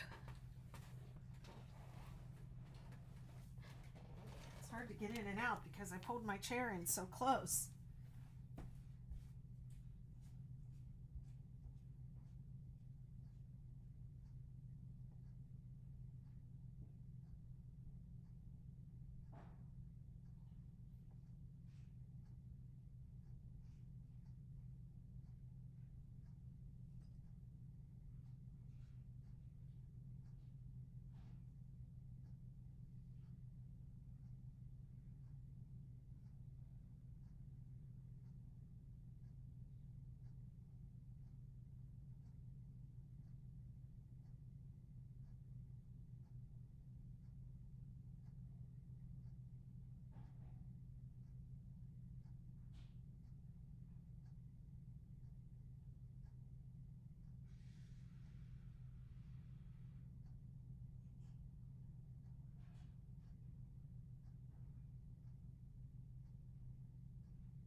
Okay.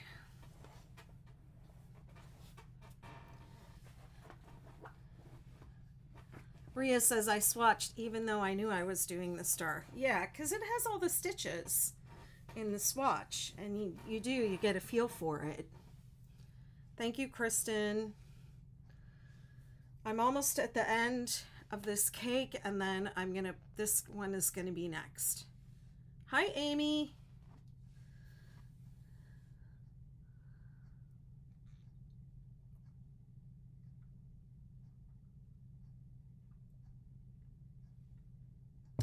Andrew, you were right.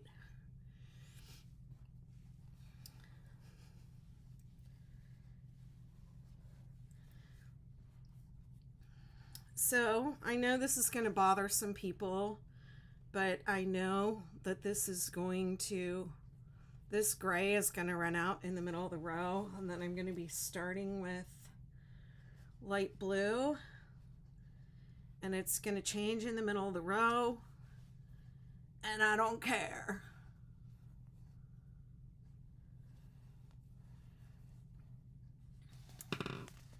That's what's coming next. Ooh, I'm so excited. Okay, row 4.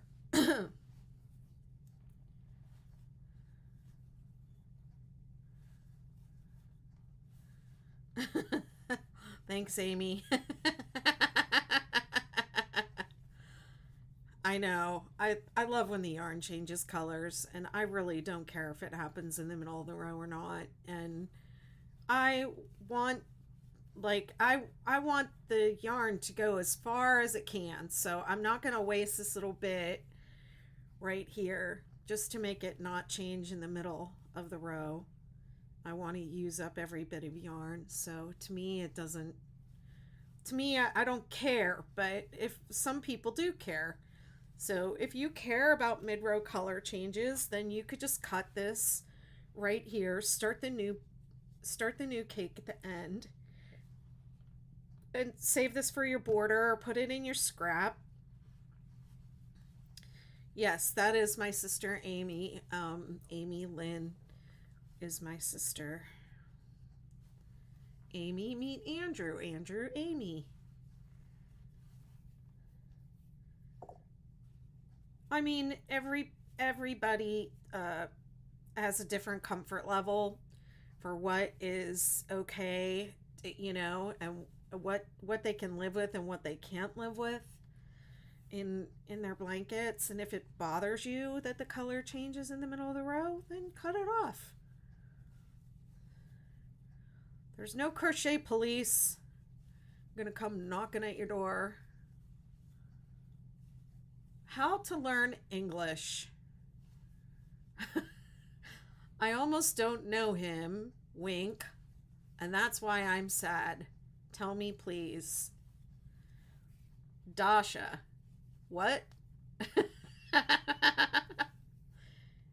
You're getting there.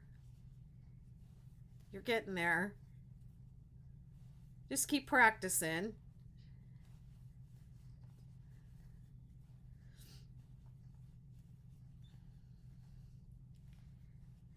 I think you meant to say I almost don't know it, or I almost don't know anything, maybe. I'm not sure exactly what you meant, but I think that's what you meant. Let's just keep practicing. Now, where I grew up in Western Pennsylvania, they told us that we did not, quote unquote, have an accent. But I believe that it is a very distinctive accent, but unless have lived there or know somebody or know what to look for, it's very difficult to hear our accent. We were told that the accent of our region of the world was the same accent that people who read the news will speak the accent of the Western Pennsylvania, Ohio area. I don't know if that's true, but other people that I know from that part of the world who I didn't know growing up have told me the same thing. Like, oh, I was told that this is how people learn to speak if they're going to like read the news on TV, or like it's like I don't know. I don't know how that would ever work, but and I don't know if that's helpful to you, Dasha, or not. Like, I don't think I have an accent other than an American accent, maybe. It's not like, like if you're from the South and you have a little bit more of a drawl, and the way people say things here is a little different. I might be influenced with that because I've lived in Virginia and Maryland, and now I'm in North Carolina. I keep going further and further south.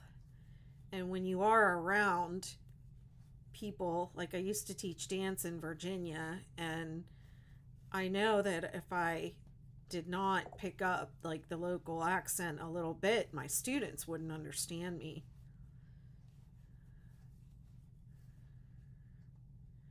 This blanket will be about 50 by 60 inches. It's a throw size, and I'm going to use 7 cakes of yarn. They're 6 weight, and they are have 206 yards each on them, 204 yards, something like that. I'm going to use 7 on the body of the blanket and 1 for the edge. Here's how I change colors, okay? It's time to change colors.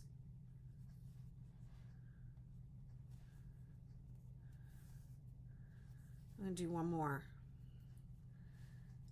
Okay, when changing colors, this is what I do. I leave a tail. I pull the new color through the last step of the stitch. The last pull through, I pull the new color through. And then I take the 2 tails and I flip them up over the working yarn. And I'm not going to say pull it tight, because y'all will pull it so tight. And you won't think it's ever tight enough, but it is. It's just to keep those 2 yarns from like creating a gap or a hole, or whatever. And then I leave them there until I'm all done, and then I'll weave it in. I do not tie knots in my work. I don't care what anybody says. That magic knot will magically come undone.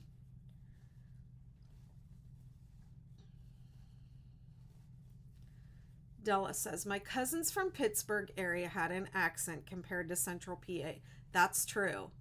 You don't have it like they did. Maybe moving around, you've lost it. Yeah, I think I have lost it a little bit, but I do know when I'm around my family, I do say, like in Pittsburgh, we have this thing that we say, yins. Most people say you all, or y'all is what is used in the South, y'all, and we in Pittsburgh, I grew up saying yins, and that'll get you called out real quick. If you say yins, everybody knows where you're from. So I don't usually say that, but I do find myself saying it when I'm around my family, and you fall back into your regular old accent. Yeah, but I've lived in Hawaii, and they speak a pidgin English there, which I could never get away with. I mean, I know a little Hawaiian, and I study hula, and I still can't say the Hawaiian words properly. I make a damn fool of myself trying to say anything Hawaiian. And it's so weird, because when I lived there, it was, I was married then, and to a guy that looks just like me, and our kids look just like us. So, you know, white people, and we would go to a restaurant, and I don't know how they always knew. They would go around the table. Do you want rice or potatoes? Do you want rice or potatoes? Do you want rice or potatoes? And my my ex-husband and my kids always wanted rice, and then when they would get to me they would say potatoes, right? Like they always just knew that I wanted potatoes instead of rice. And then they would always say to me, like, do you need a fork, instead of chopsticks? And they never said it to my kids or my husband. And it wasn't like my husband looked Hawaiian either. I mean, he just you know looked like a guy from Pittsburgh, like me. And I don't know why. I don't know why I always got that.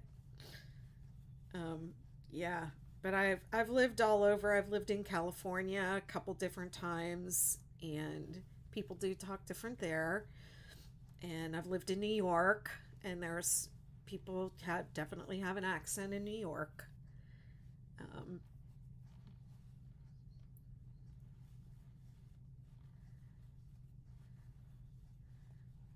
Hi, I'm not sure I'm seeing all your comments on TikTok, because it does filter some of them out. But hello, London, UK. Hello, everybody. We've got Ohio here. We have Pittsburgh in the house. Yens are here, huh? Let's have some pop. Let's have some pop and a hoagie.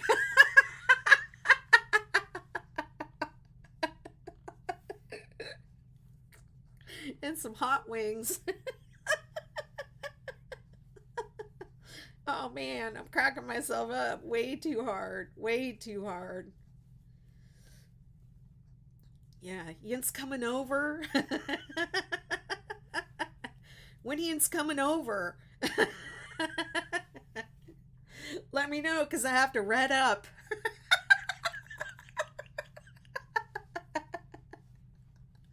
Who says red up? That's a Pittsburgh thing, right? Hi, Debbie. People say pop. Okay. That was like, so I went to college in um, Indiana, Pennsylvania. You want to talk about a school with an identity crisis? Indiana University of Pennsylvania has nothing at all to do with Indiana, the state, or Indiana State College or University or whatever it is.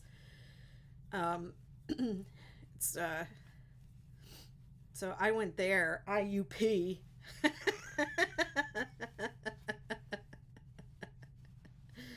Our school was famous for having the ugliest guys. And every year they had an IUP ugly contest.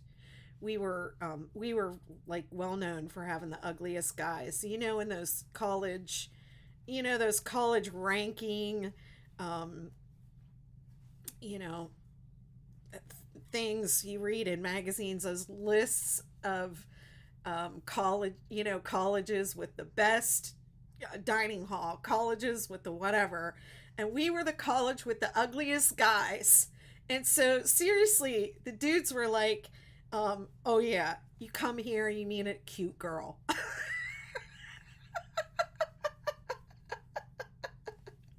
So even when I say IUP, like I'm picturing some of the dudes from college, just like it just conjures up this image of like ugly guys. I didn't think our guys were ugly, but it's just funny. It's just funny. But yeah, so I grew up in Western Pennsylvania, and then I went to school in Indiana, Pennsylvania, which is just a little bit east, not even that far.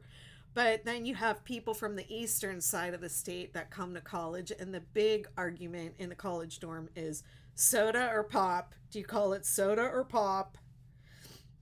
It's almost like cliche, this cliche.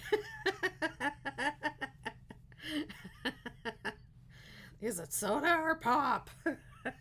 It's like, shut up, freshman.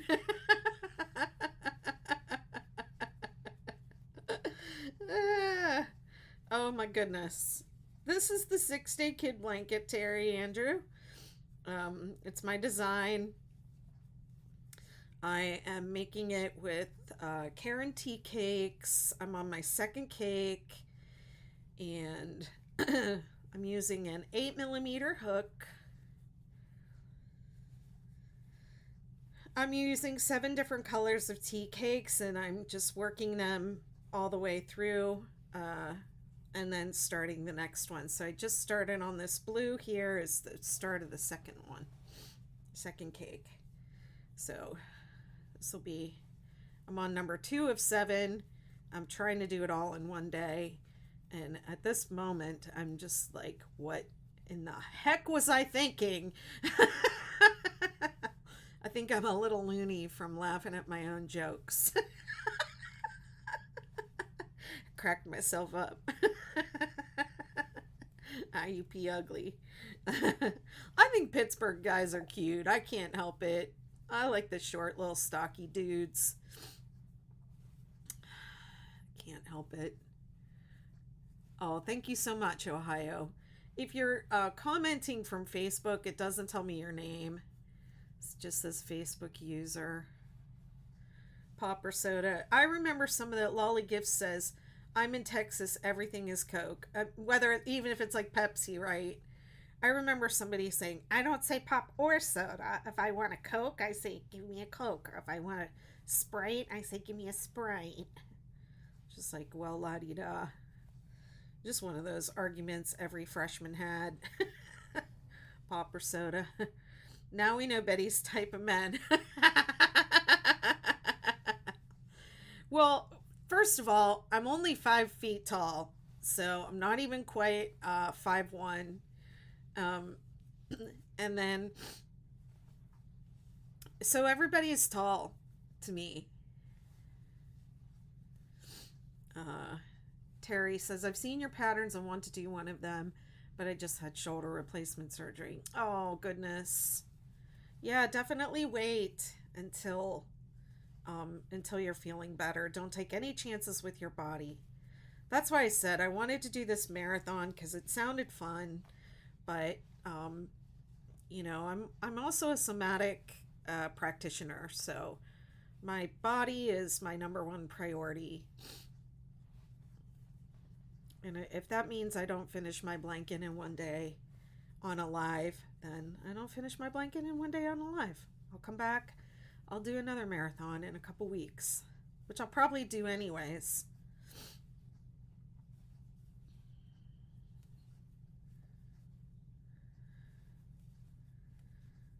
I'll post this up as an article on my blog, and then I'll do another marathon again in a few weeks. And either finish it up or start another one.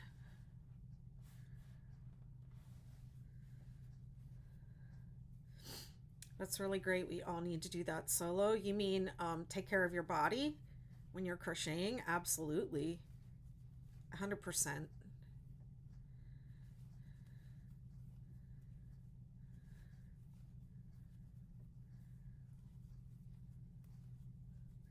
I mean, I became sick a few years ago because I was in a toxic, really toxic place, and it made me sick. And I had been a dance and yoga instructor, and I had to give up instructing dance and yoga because I couldn't move.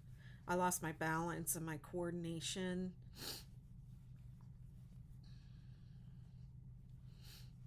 My marriage ended. I mean, I didn't know what I was going to do.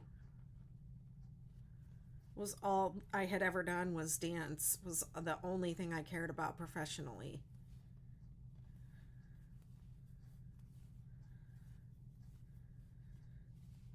I have a master's degree in dance from the University of Hawaii. And I was a graduate teaching assistant there, and I was like, this is my dream job. When they asked me, like in my exit interview, how did you like it? Do you think you'll be pursuing this work? And I was like, this was my dream job.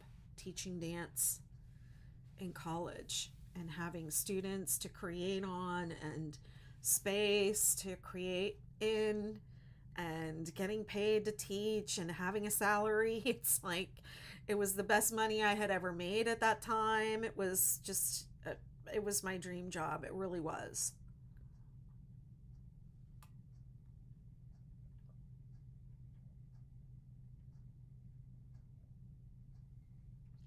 Yeah. And uh I lost it.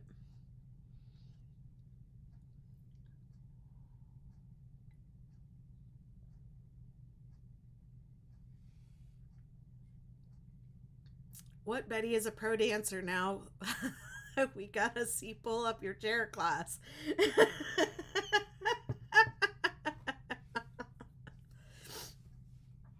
I'm trying to get back into it.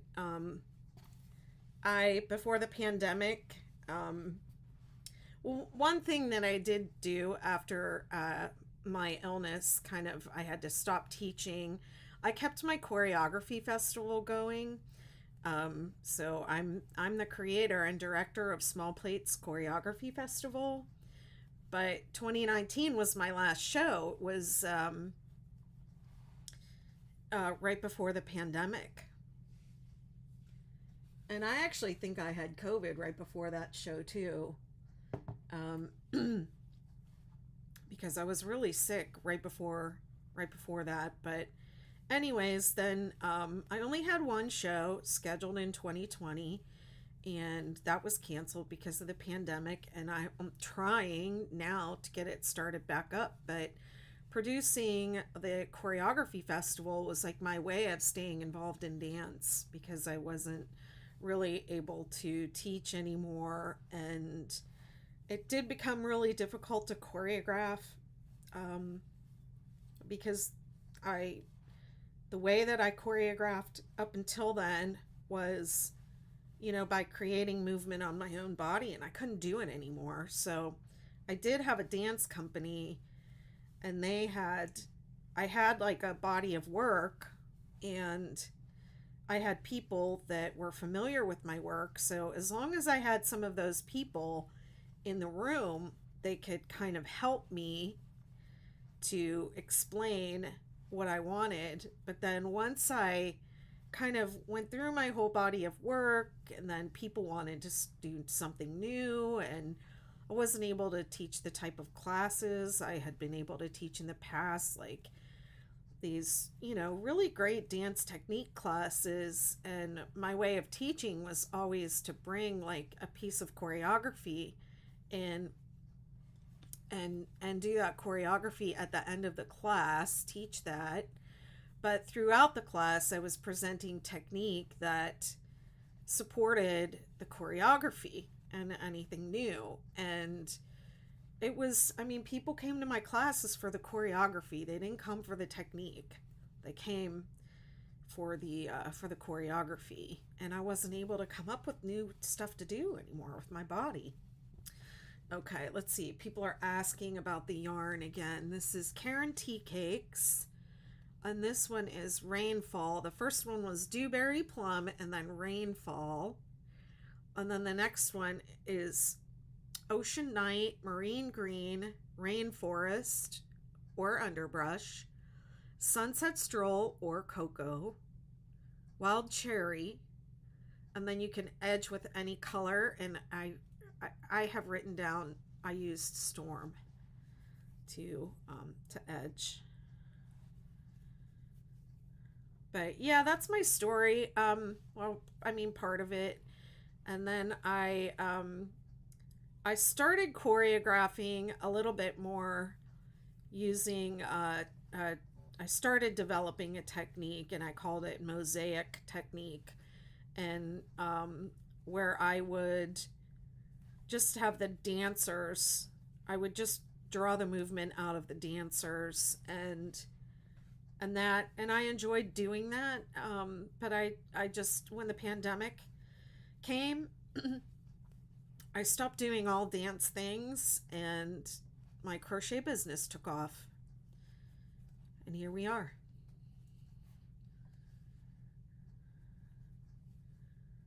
but I would like to get back into it. I started a podcast during the pandemic called These Legs Must Dance, but when I had surgery about a year ago, I stopped producing podcast episodes. So, but that's there if you want to hear more about my dance life. And I'm going to get that going again too, because that was really fun. I got the gift of gab. So I could talk all day. As y'all are finding out.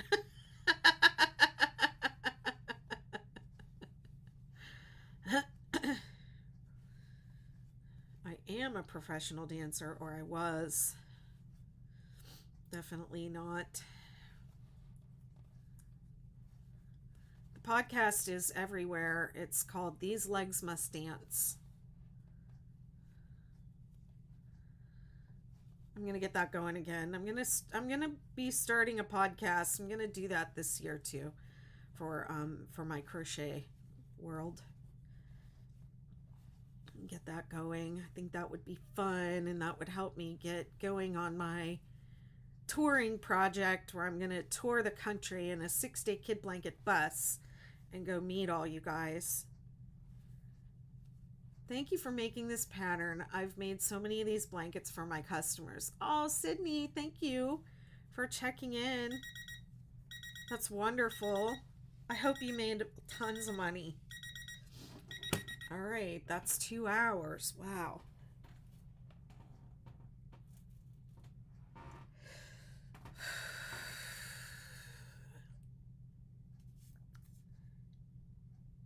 Yeah, the podcast is on Apple Podcasts and Spotify and all those places. It's called These Legs Must Dance.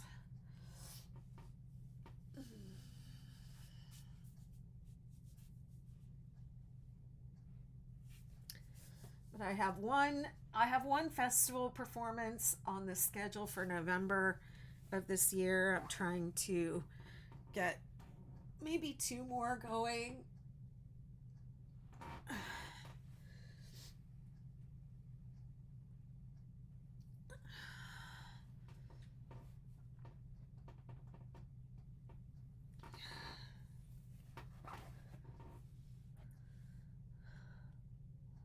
Just taking a little stretch break.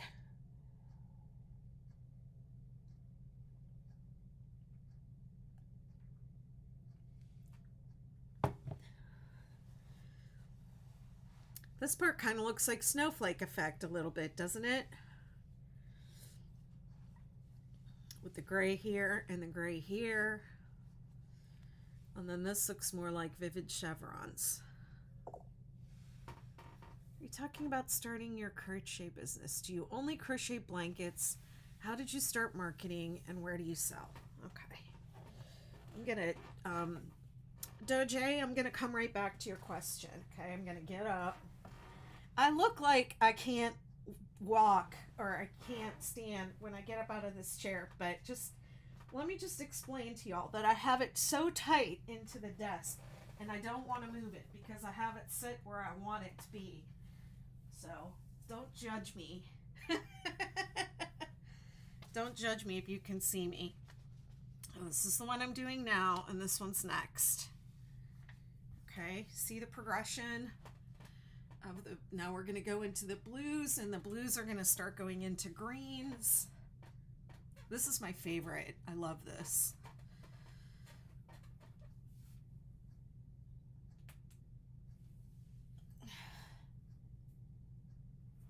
Although, you know what? I'm only seeing one green stripe there, because I know I have a couple more of these.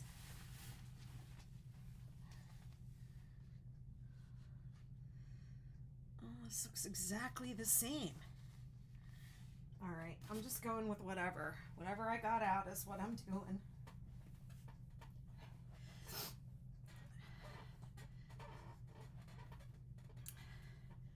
It's 57 degrees, so, and it's 1:22 in the afternoon. I think I'll finish this cake up, that I'm working on right now. I'll finish this cake and then I'll go outside.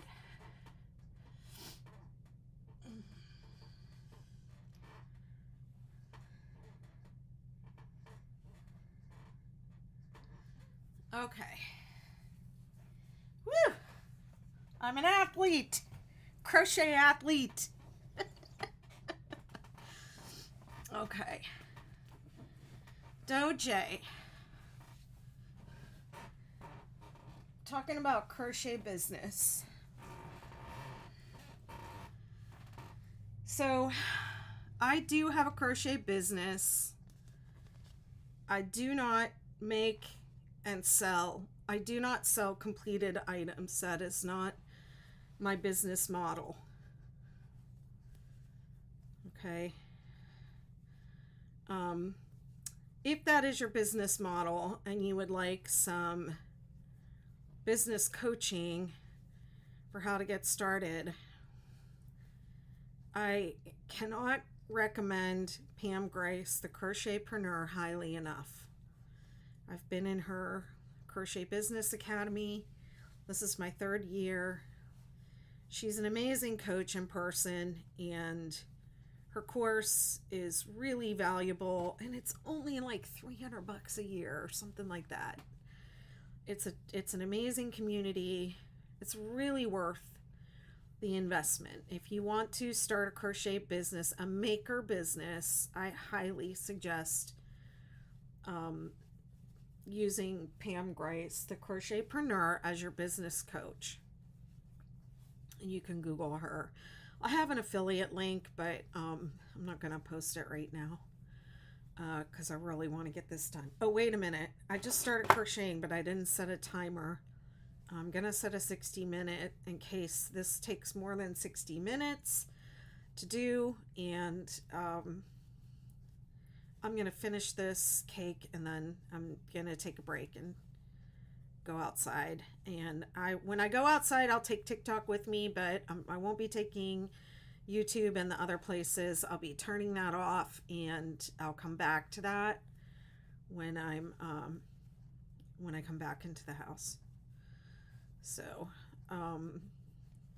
my business really consists of pattern design and pattern writing, selling patterns, posting patterns on a monetized blog, and then teaching people, supporting, building community around the projects. So if that's your business model, I am doing a business coaching course starting in February, and you can find a link to it in my link tree to get more information about it and submit your name and email, answer some questions for me, and get all the information about it.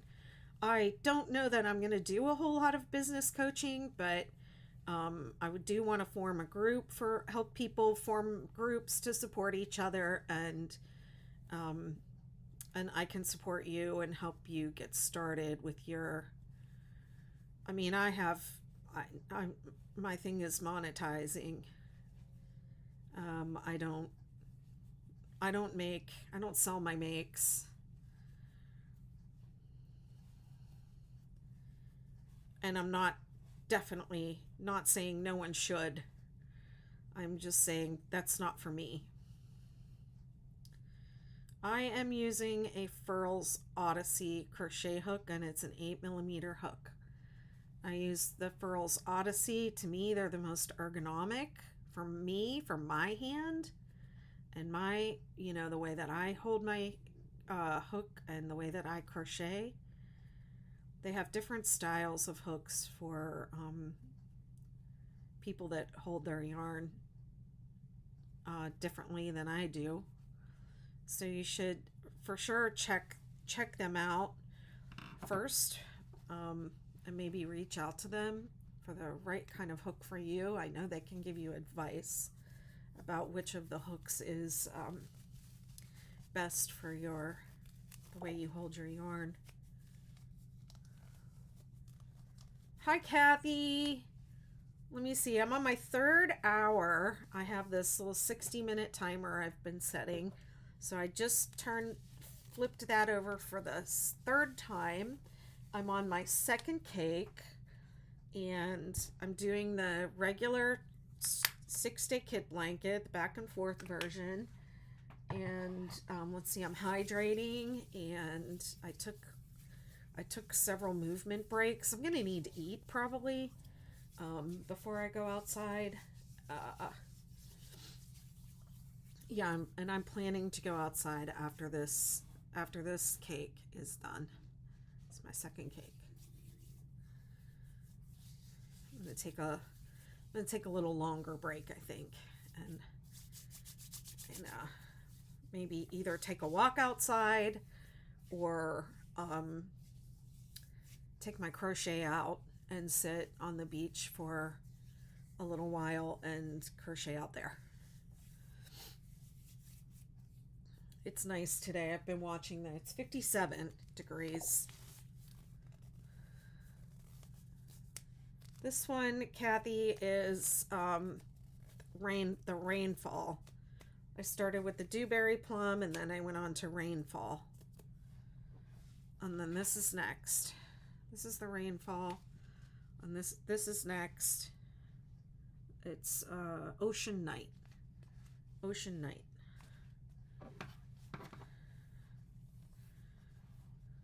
Okay. Yes. All right.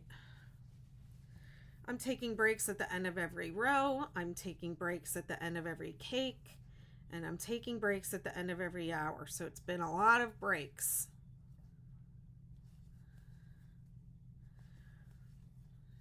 Yeah, and these sleeves are really hurting my neck.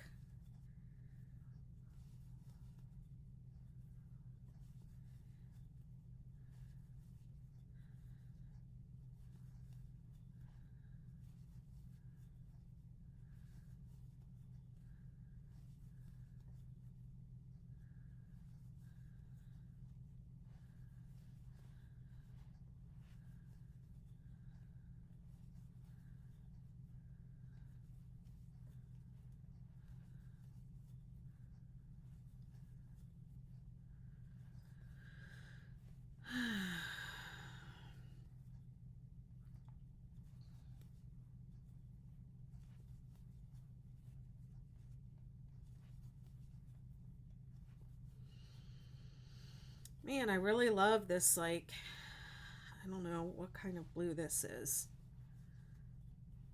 It's not showing up the same on the screen as it looks in person. It's more of like a dark kind of peacocky blue, I guess. I don't know what this blue is called.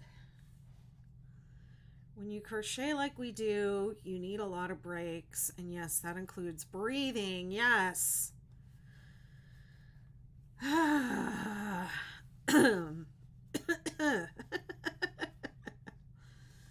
Yes, I noticed. I went to the Crochet Guild of America back in 2019, and I just went as a student at that time, and I was just took classes along with everybody else, and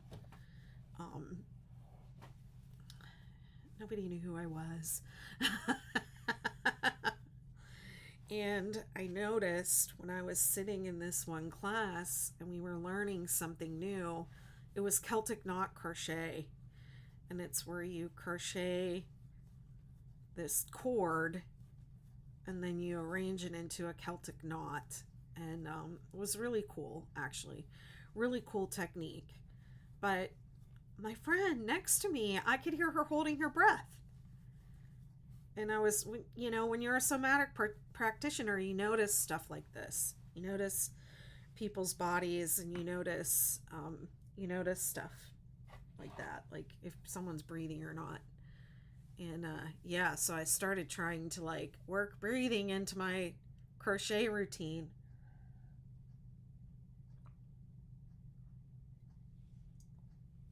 So I guess I don't really have to do it here because I have the yarn right there, but every time I pull a long Every time I pull my yarn, I try to remind myself to take a deep breath.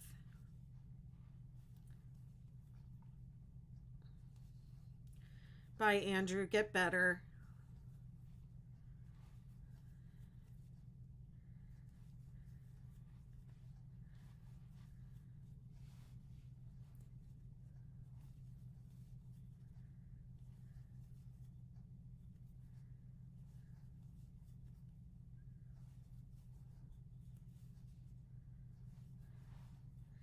Yeah, I thought the Celtic knotwork was really interesting. She had some really beautiful projects where she had incorporated these Celtic knots. And they were incredible. It was fun. I haven't done any of it since, but I really enjoyed the class. I think we waited too long to sign up for our classes, and by the time we did, it was like we just took whatever classes were there. It wasn't really about, oh, I have to learn this, you know. It was just more about having fun, and being at the conference was really a lot of fun.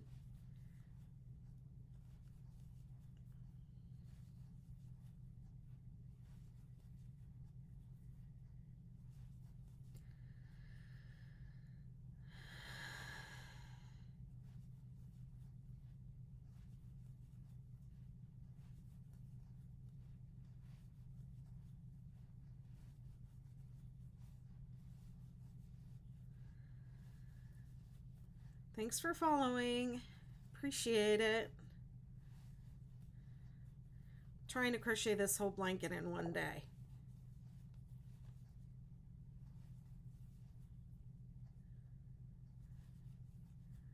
Oh, wow. Yeah. I do always do this, actually. I do. And it's, I was a dancer for a long time, so yeah. No, I do it. And if I start to have pain today, I'm going to stop. I see a lot of people on social media, like right before Christmas, people talking about like how much they were crocheting for the holidays, and that they were in pain but they had to keep going. And I've seen TikToks about people saying, they have to keep crocheting even though their neck hurts, and they had to go to the chiropractor, and the chiropractor said stop, and they said there's no way I'm stopping. I have to crochet. And it's like, if you're in pain, you should stop. You should not keep going. That is your body's signal that it is already, it's already been damaged. It's your body screaming at you by that time. So really, we should pay attention to our bodies when we're doing. Nothing is worth like. I guess maybe it's because dance was the only thing I ever wanted to do with my life, and I can't do it anymore. And it's because I ignored my body's signals. My body was screaming at me, like, you're not in a healthy situation. Like, get out. And I stayed too long. So yeah, it's no joke. You only get one body. That's it. And it is your partner in life, and you have to take care of it. You have to take care of it. There's no one, two, three. There is absolutely no purpose in sacrificing yourself or crocheting through pain, because you have to. I take measures because I know this hobby has the potential to damage your body. So I do take proactive measures. This is my job and my livelihood now.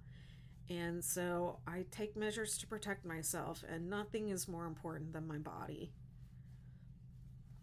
I mean, I had to repair that relationship that I had with my body, or I ignored it for so long until it really couldn't work anymore.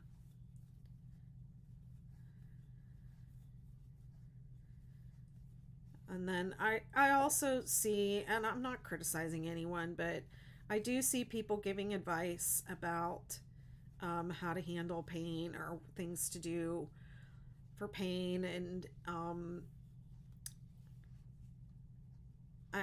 I don't know what their expertise is. I don't know what their expertise is. And I mean, I'm not a physical therapist, but I I am a somatic practitioner, and I have a lot of um, I've done a lot of work and study to achieve that. So it's not just coming from nowhere. Let's see. Terry says, I'd like to be able to go to something like that with a friend who loves to crochet as much as I do. Yeah, it was fun. It was really fun. And everybody there is like decked out in their crochet makes. And it's just like a family of like-minded people. And they have a market. And the market, of course, is always really great. You keep going back to it again and again and again and again and buying more stuff. You know, yeah, it was so fun. Let's see. Arlene says, I am making a corner to corner blanket with my stash yarn. That sounds fun. I think the best thing to do with stash yarn is the 6 Day Star blanket. I mean, and I didn't even come up with that. That was Sissy Hankshaw's idea. And man, that was brilliant. That was a stroke of absolute brilliance right there. I'm not big on scrappy projects, honestly, but I made a scrappy star after that, and that is forever. I think what will happen with my scraps is they will get made into a star blanket. People used to do the granny squares. They would make their scraps into granny squares, and then when they had enough squares, they would put them all together. I want to crochet but need to organize a ton of stuff first. Listening to you is motivation. I'm glad you feel motivated. I mean, part of my somatic practice is not just taking care of my body, but also taking care of my mind. Crochet, excuse me, crochet is,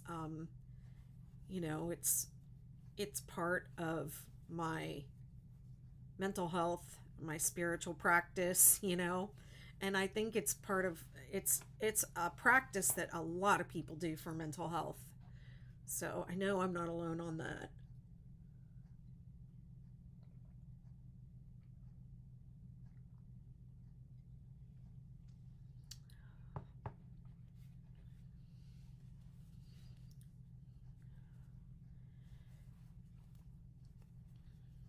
And I definitely do not want to hurt myself, doing this blanket all day, trying to do a blanket in one day.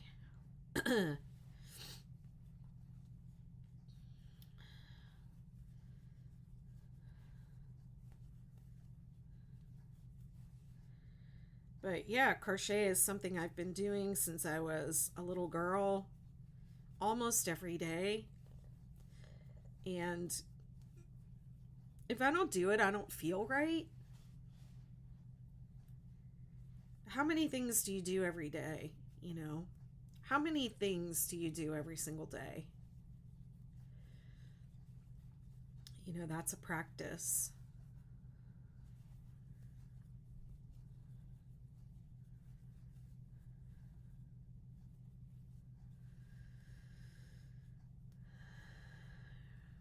Just because someone says something doesn't mean they know what they're talking about. Exactly. Like some of the advice, the advice that I like the least is wear these compression gloves so that you can keep going. When I was a dancer, they did not like for us to wear support, elastic supports, compression supports on like our ankles or knees or things like that, um, for any length of time at all, because those can actually weaken weaken your muscles and over time. So really, like with a dance injury, they wanted us to do the physical therapy and do the strengthening and get out our therabands and like make the ankle or joint strong again. And people who would rely on, if you rely on something like that all the time, like an elastic support to support your ankle, for instance, that once you take that off, your ankle is going to be weak. If so the idea is to strengthen. um yeah, so I don't know if those, if those compression gloves that people say wear these so your wrist doesn't hurt. I mean, if you're just putting that on and your wrist already hurts, that's not a solution to the problem. I think that I try and prevent it from happening in the first place. I think that's the best, and that's what I learned in dance kinesiology. Also, was prevent the injury from happening in the first place. Have healthy practices in place. Crochet is very therapeutic. It gives you a feeling of accomplishment when you finish it.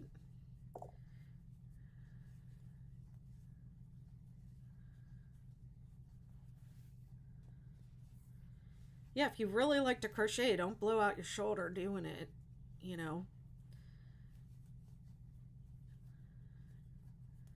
because then you're not going to be able to. And it's, the hardest thing as a dancer is to not dance, you know? So it would, it's a cutthroat field. So, like, if the temptation to dance through an injury is very high, and dancers have very high pain tolerance, and we can dance through, really painful stuff, but it doesn't mean that's okay to do that. You're just destroying your body. But it's just such a cutthroat field. There's always someone waiting in the wings to take your place or take your job. So it's really tempting as a dancer to just keep going through the pain, or you'll be replaced. And that's how you end your career. That's how you end your career.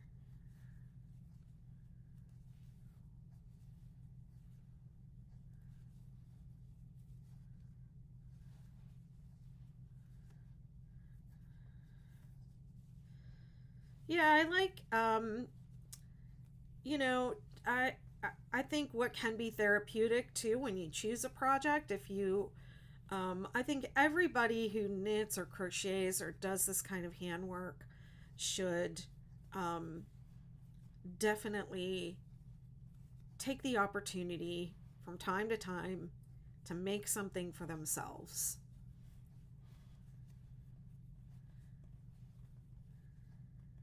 And when you do that, I would choose your favorite colors, your absolute most beautiful pattern, something that you think is just incredible, and splurge on the yarn and do it just for you, and put the same care and attention into it as you put into it when you are making it as a gift for someone else, and make it as a gift for yourself.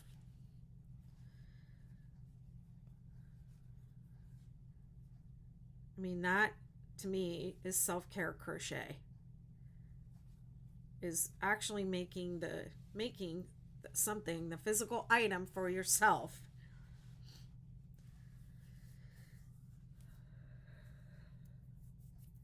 And sometimes I have these meetings that I call self-care crochet, and we talk about stuff like this. And at one of them I said, like, what why don't you make anything for yourself? And some people said, well, the time doing it is for me, but the thing I'm making is for someone else, and that makes me feel good. And that's, I'm not saying we shouldn't do that, but If you've never made anything for yourself, make something for yourself as a gift to yourself. And just when you're working on it, just give it all the love that you give to others. And then give that to yourself.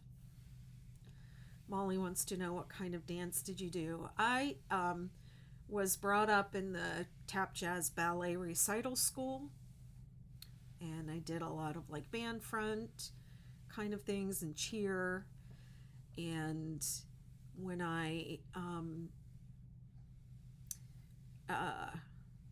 went to college, I started learning modern dance, and I wasn't a dance major that first in my undergrad at Indiana University of Pennsylvania, IUP. I was a finance major, so I got a business degree, and then I went on to start a dance company after that, and I ran that dance company for a while, back and forth, different places that I lived because I was married to a military guy. And then when he was stationed in Honolulu, I went to UH and I got my master's degree in dance performance and choreography. So mainly my form now that I work in is modern dance. Some people call it contemporary, but I actually think that's more of a recital form.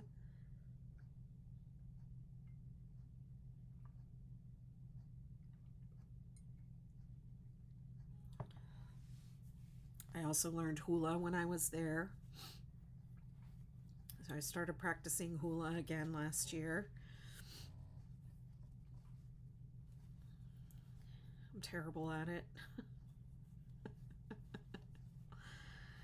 I'm with my same kumu that I was with when I was in grad school 15 years ago, and I think she expected to see the same person on the screen when she let me into the luau, and I think it was a little bit of a shock with everything that I've been through.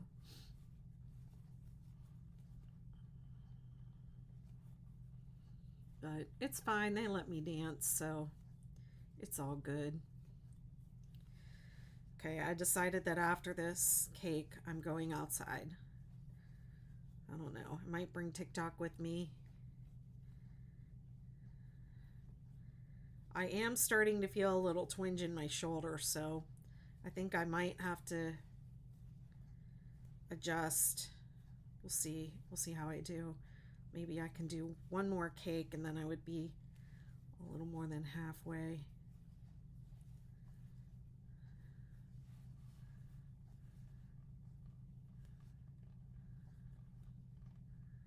Yeah,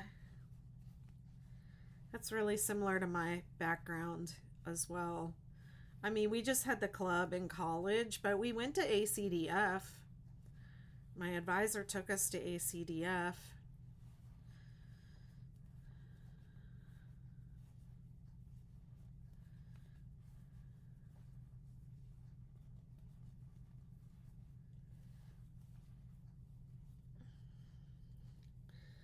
I mean, I think I spent more time doing concert dance in college in my undergrad than I did studying for my actual classes.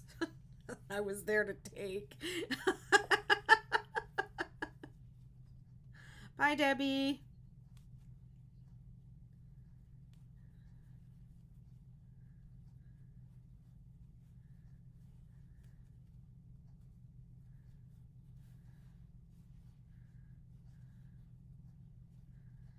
Yeah, I miss my dance life. I need to get back into it because I feel incomplete without it. I do have these feelings of like what's my, like what's my purpose sometimes.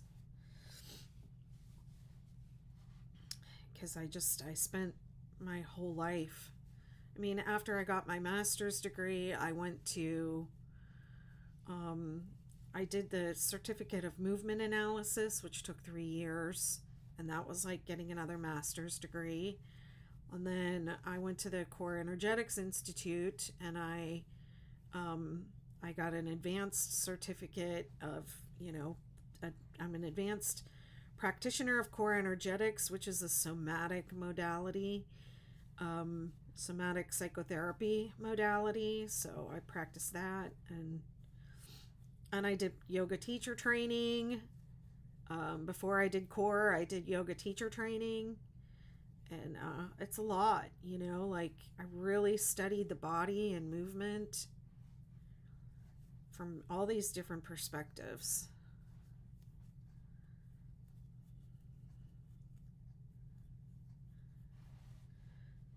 And I didn't think I would be crocheting on lives when I was doing all that.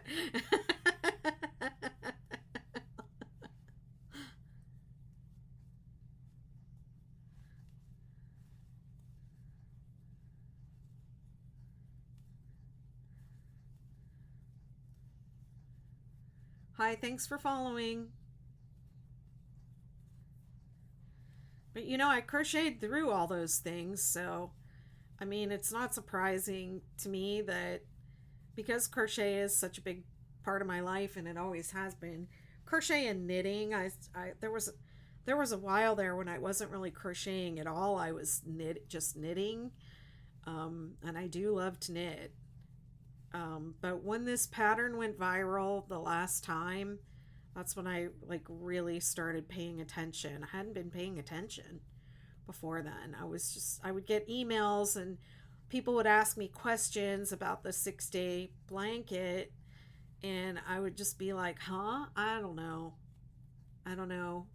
Or who's making this? You know, like, it was just something I posted on Ravelry. I wasn't like trying to be a designer.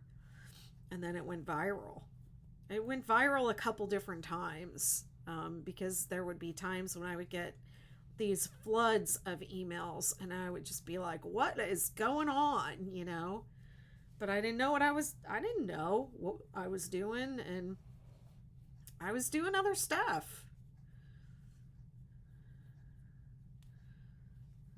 Trying to be a dancer. Trying to be a choreographer.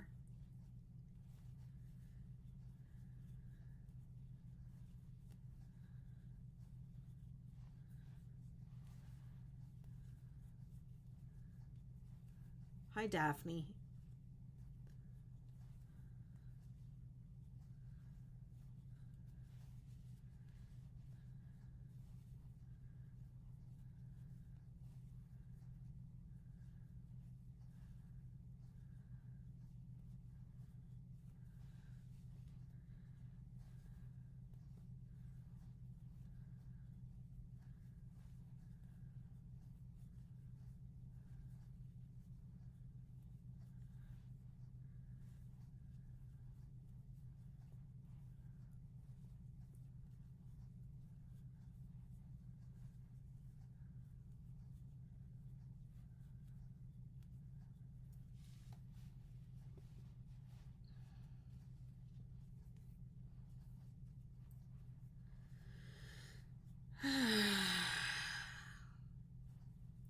That was a lot.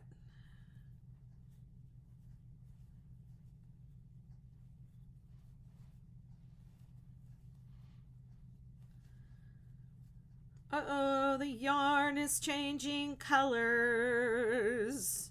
Do do do do. Now it's this dark gray, dark blue, dark bluish gray. Can't tell what color it is. I might need a nap.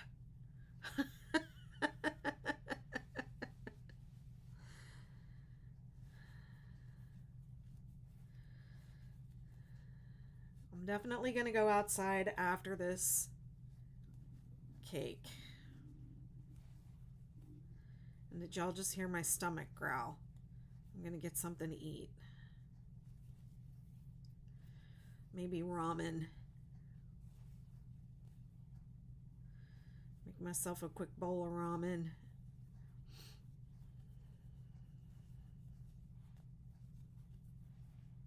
I should have prepared food and gotten it ready ahead of time so that I didn't have to stop.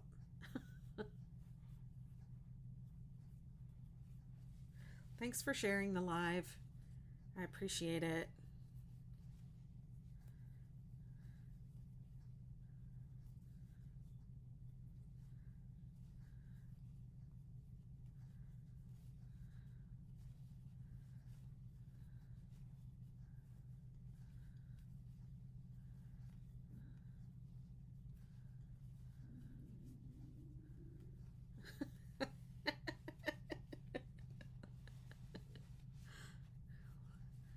My stomach's like, you're thinking about food? Get up and eat something.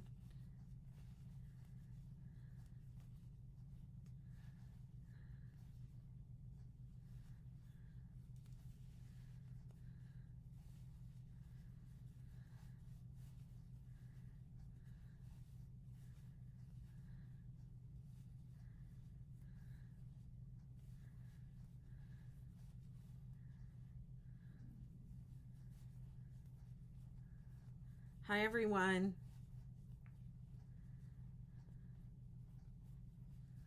Thanks for sharing the live. I'm making the 6-day kid blanket out of Karen tea cakes. This is my second cake. This version works by working all the way through one cake and then starting adding the next one, 7 different colors, and then an 8th color to do the edge. But the colors line up in like what looks like a rainbow. Let's see what else. This is a 6-weight yarn, and I'm using an 8mm hook. It's feeling a little tight, but I'm purposely going a little bit tighter because I know it's going to stretch. I've made a few of these and they have stretched in the past. So that's what I'm doing. I'm taking breaks to stretch at the end of every row, end of every cake. I've set a 60-minute timer, and when that timer goes off, I get up out of my chair. When I complete this cake, I'm going to get up and go outside. Haven't decided if I'm taking y'all with me or not. Andrew was right. I really did need to hydrate. This is my second one of these today, and I still feel like a raisin.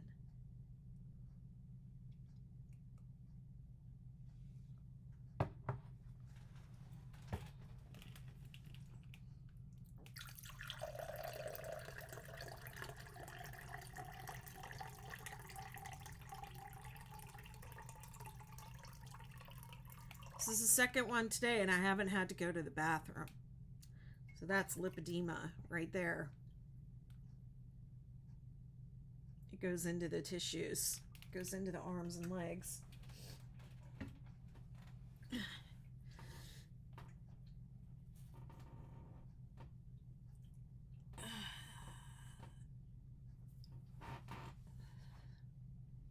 We're like camels.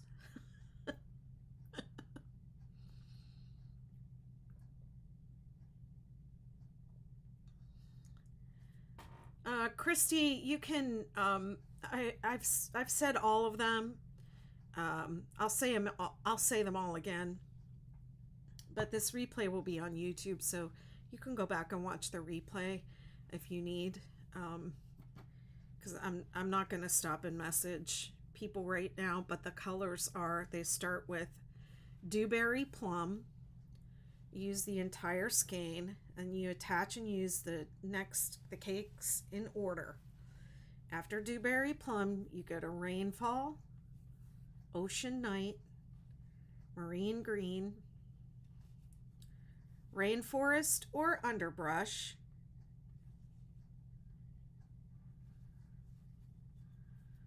sunset stroll or cocoa, wild cherry, and then edge with any color. I used storm. One cake made one square. That's interesting. Maybe I'll try that. There is a 6-day granny square. That would be kind of cool. I never thought of that. But that's a great idea.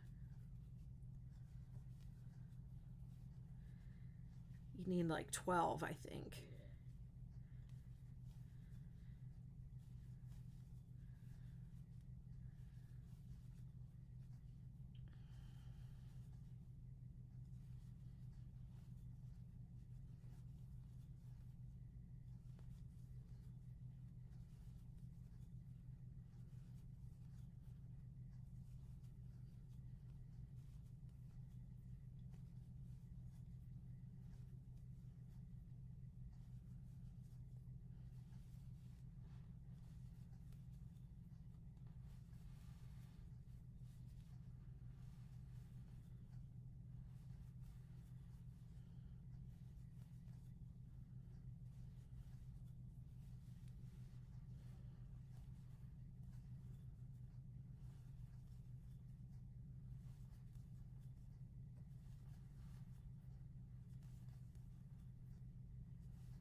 To the sound of my stomach growling. I think I have a little bit of, I've been making,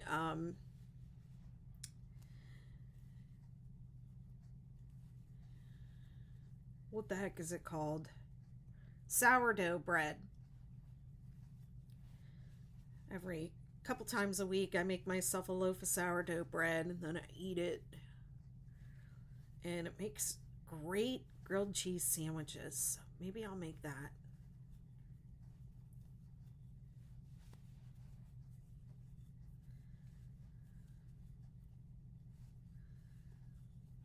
Can't decide.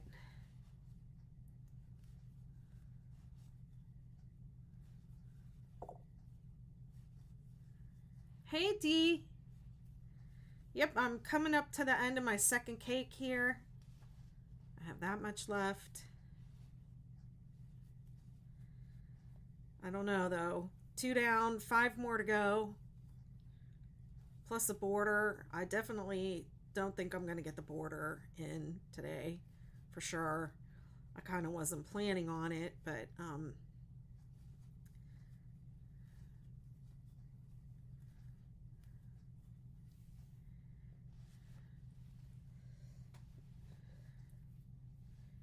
yep, it's going good.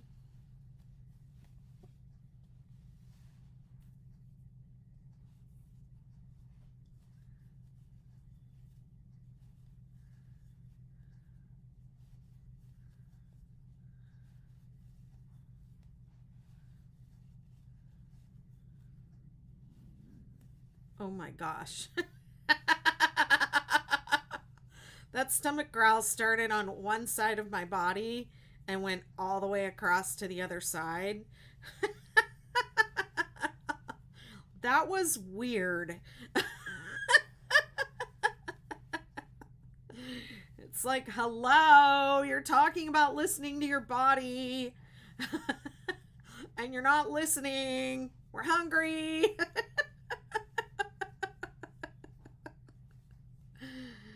Yes, okay. You're right. I am hungry.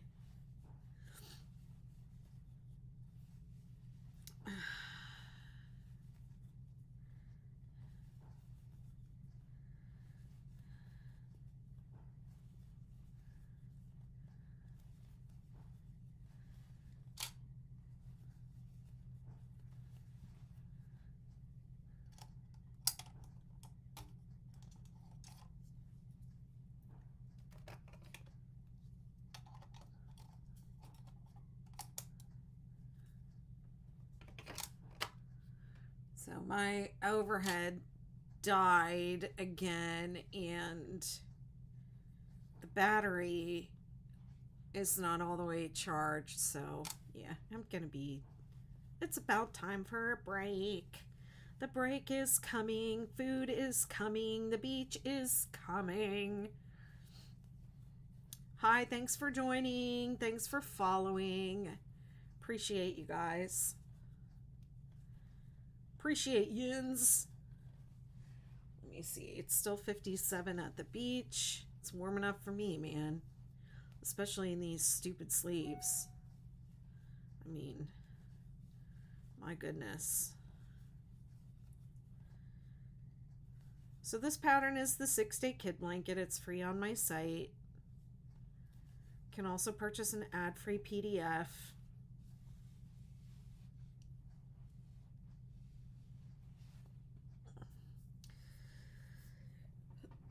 It's called the 6-day kid blanket. You can make it with pretty much any yarn. Even had somebody one time, she said, how many chains should I make if I want to make a blanket for a dollhouse? And I was like, well,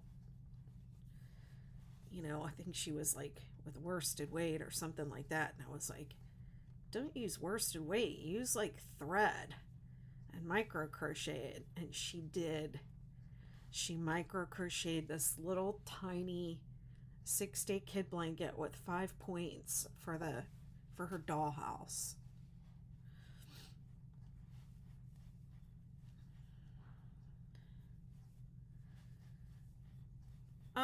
Dee, I've just been getting up and taking some movement breaks, and I got up to get a glass of water one time, and I just stood up at the end of the hour both times. But I am starting to feel like I need to eat, and it's very nice outside today, so I would like to take this little operation outside. So I don't really know how long the break is going to be, but I'm going to try and keep TikTok going.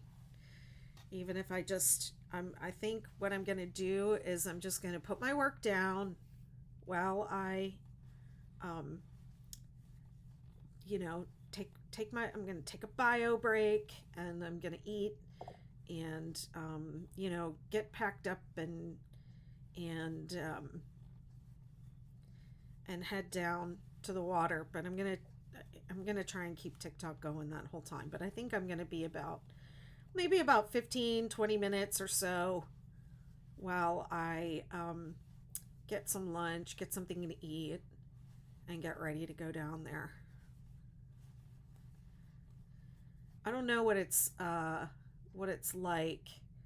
I don't know what it really feels like out there. If it's like warm enough for me to sit down there with my project for an hour or so and work on it, or if it's just going to be let's just take a break and take a walk and refresh myself, and and then come back and work on this at home. So we'll see.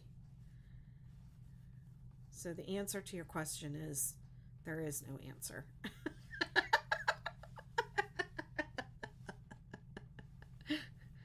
I want to learn how to crochet so bad. I just got the stuff and looking for an easy way to learn.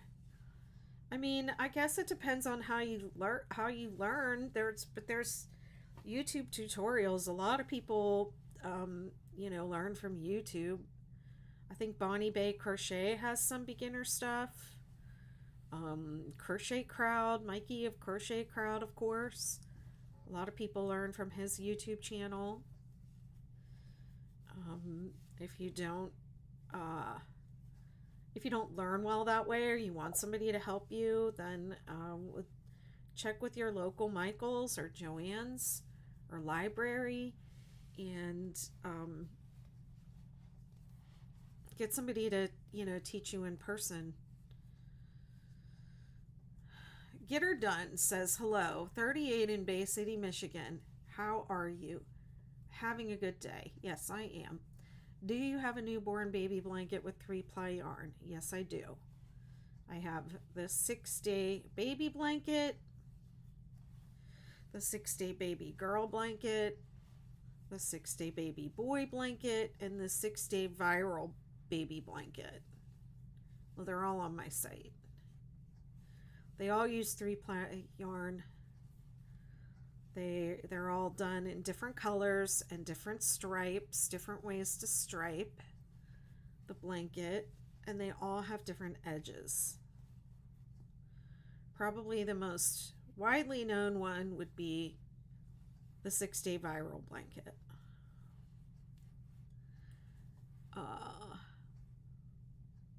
Arlene says, I made a total of 30 squares. I was using Karen Mandala yarn.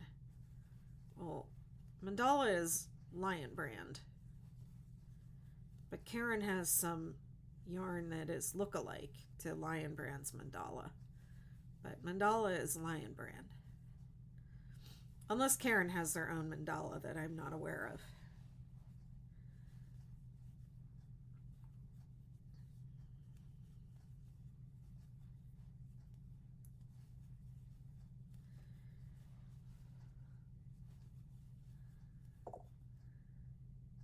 You're welcome. Yeah, you can just search my site or Google 6-Day Viral Blanket by Betty McKnit and it'll come up. You can access it for free on my site, or you can purchase an ad-free PDF. There is a version that has graphs along with it if you need graphs to follow. Make sure you purchase the version with the graphs, because I do not give away my graphs anymore. Not after they've been stolen 100 million times. I think you want them. That's Crochet Biz, my friends. Crochet Biz.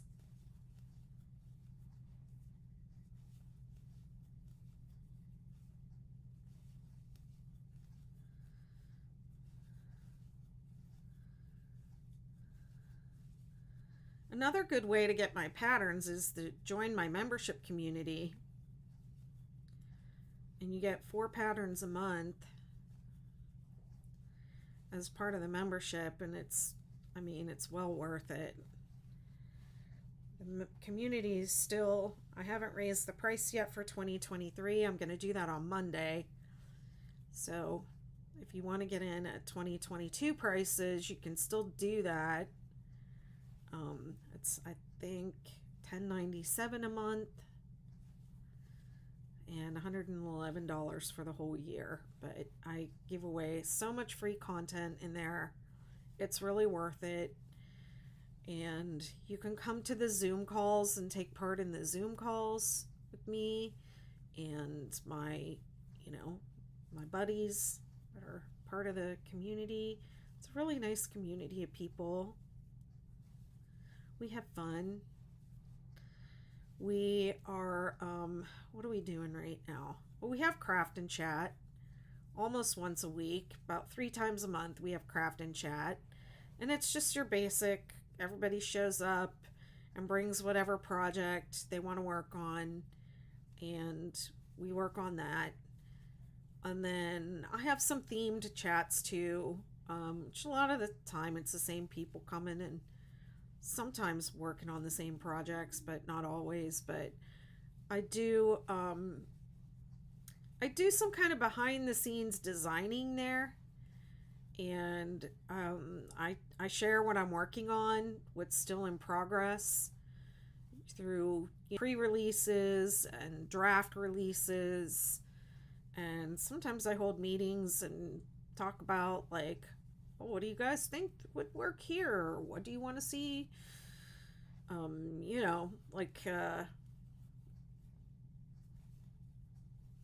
The people in the group, they contribute to the creative process, which is really, really fun. I am the type of person that needs to, talk about my ideas and toss things around and, chew on them a while, let them marinate, and bounce it off of other people.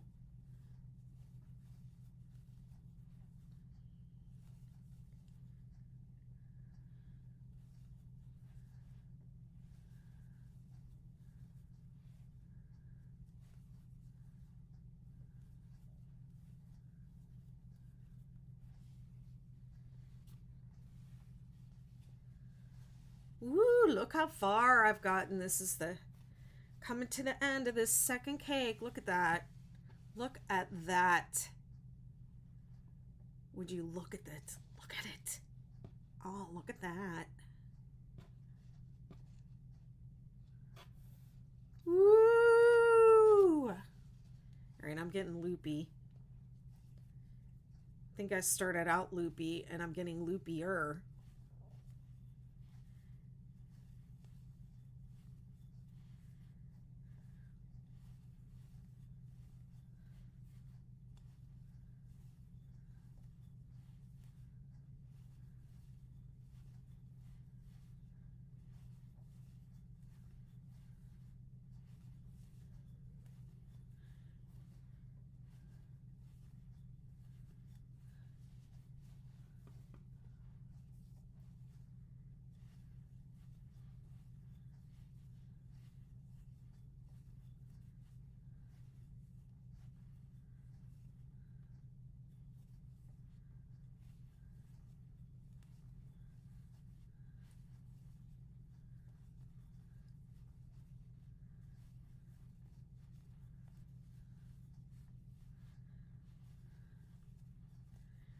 I think I'm going to be able to get to the end of the row with this yarn.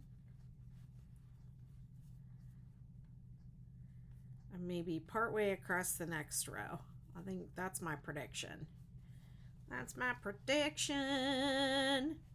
I don't know what made me think I could do a whole cake in 1 hour.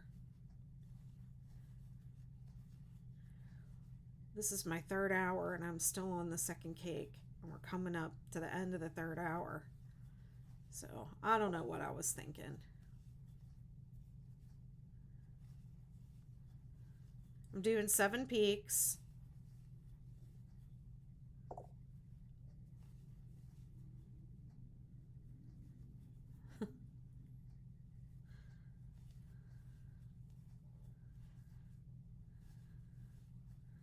It's a 6-weight yarn. I've got 7 of them. They're 200 and it's actually 8. The body of the blanket will be 7 cakes. They're 204 yards each. I'm using an 8mm hook, which is a tiny bit on the, it's a little bit on the tight side, but I have several of these blankets that I've made, and over the years they do stretch out.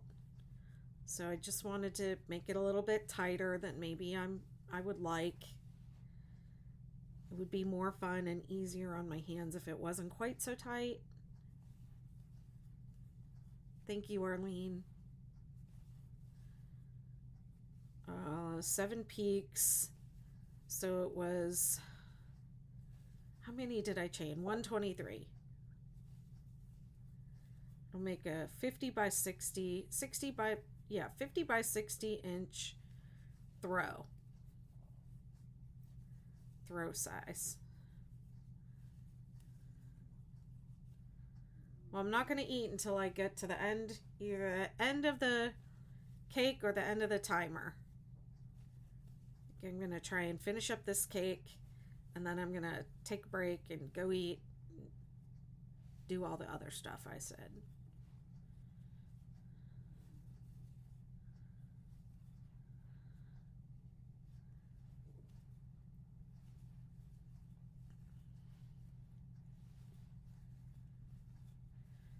I think I started at 11 o'clock and it's now 2:20.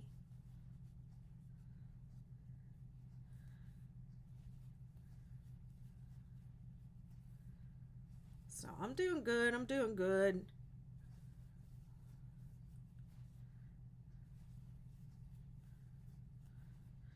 I really do love cake yarns. I think they're really perfect for this pattern.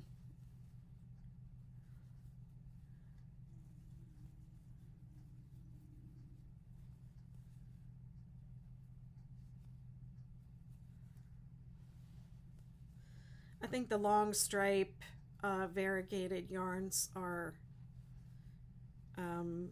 look better than like the variegated that has, you know, like shorter bursts of colors.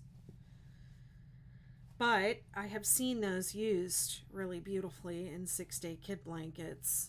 Um, the other, the other kind of variegated that just has like the short lengths of color throughout. Those look good on like one of the granny cluster rows.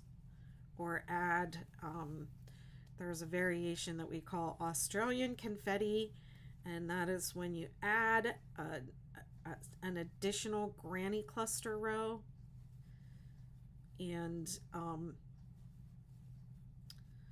do the one in the middle in the variegated yarn. It looks really pretty. It looks like flowers. Now I really have to pee, especially since I drank all that water. And then I said, look at me, I drank all this water and I don't have to pee. And now I have to pee. But I'm going to make it to the end of this cake before I pee, hopefully. Or if I jump up and I'm not done, you'll know that's where I went. I went to pee. And take a bio break, as they say.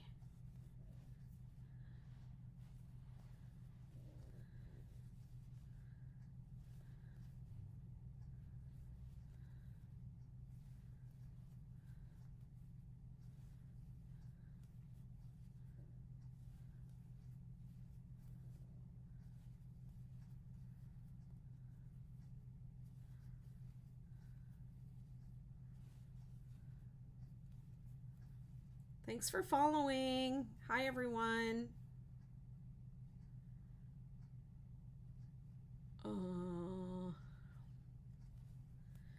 I don't count. I just follow the stitches in the row below.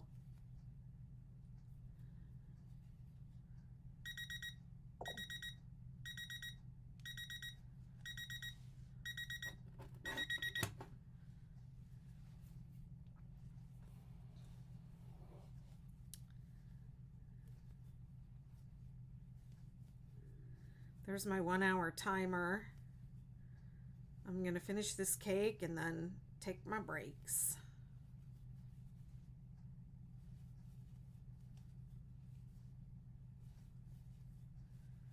I think I can do it.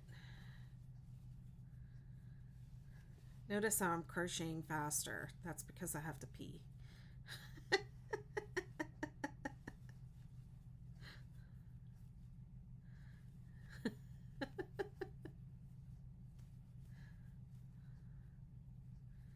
Aren't y'all so glad I told you that? I almost made it to the end right before the hour. Yep.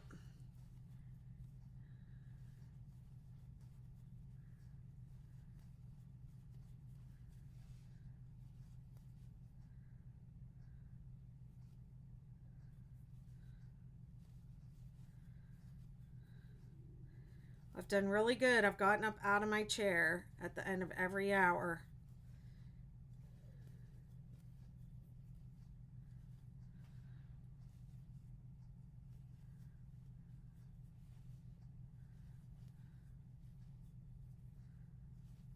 Okay.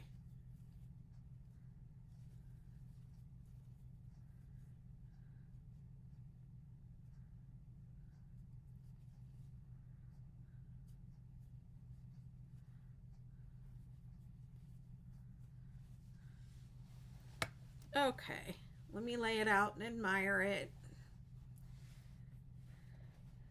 While y'all are admiring that, I'm gonna use a restroom and come back.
Well, guess what I learned when I was in the bathroom?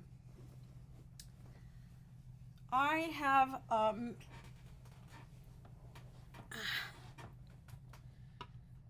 I have this little thermometer right here. It says 57 degrees. 58. But you know what? It's in my outdoor shower. This sensor for this is inside the outdoor shower under the house, so it's not getting a lot of sun on it. But I have the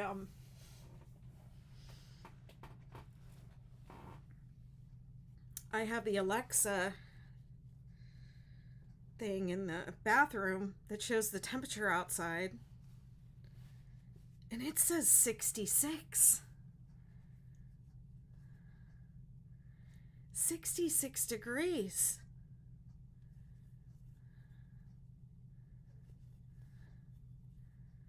Now I feel excited.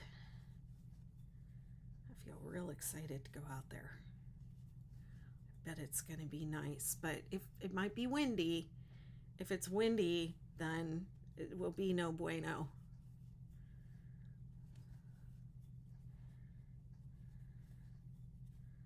But if it's not windy, it will be bueno.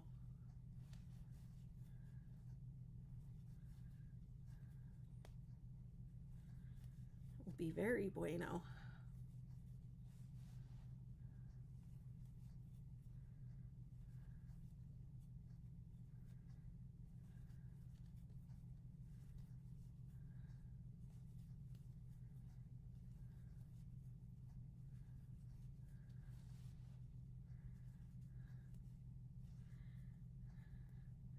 I think there might be a knot between here and the end of my yarn. I don't know. Just like the way the colors look like they're coming off. Looks like the outside has a little bit of green or something on it. Here we have that blue coming in.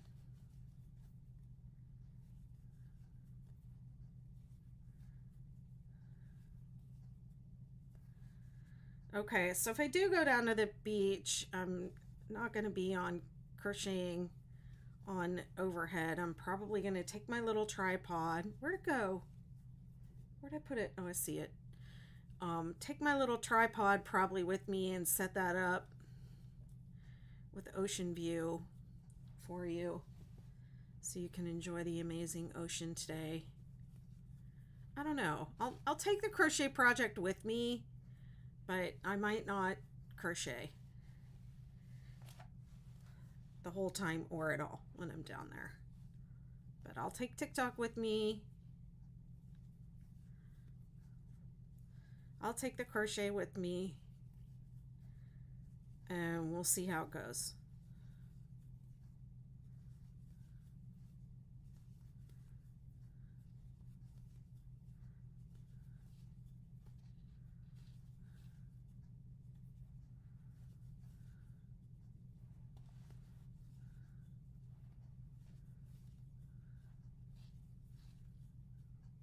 Hi everyone. People joining. People are on the scrolling.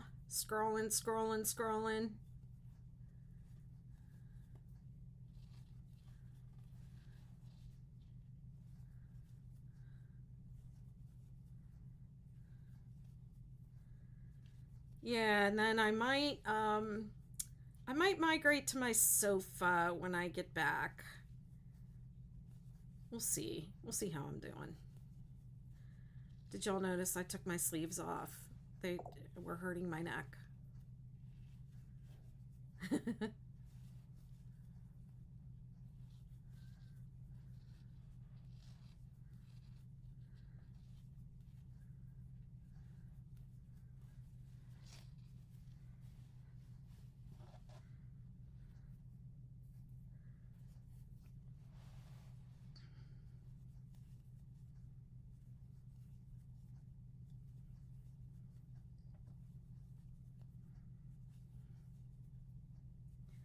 I mean, two of my favorite things, crocheting and the ocean.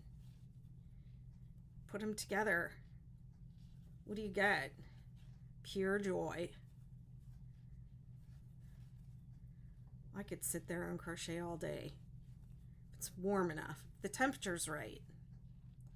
But I think it's going to be nice down there. We'll see. It might be windy. I'm not seeing... it just looks like a beautiful day to go to the beach.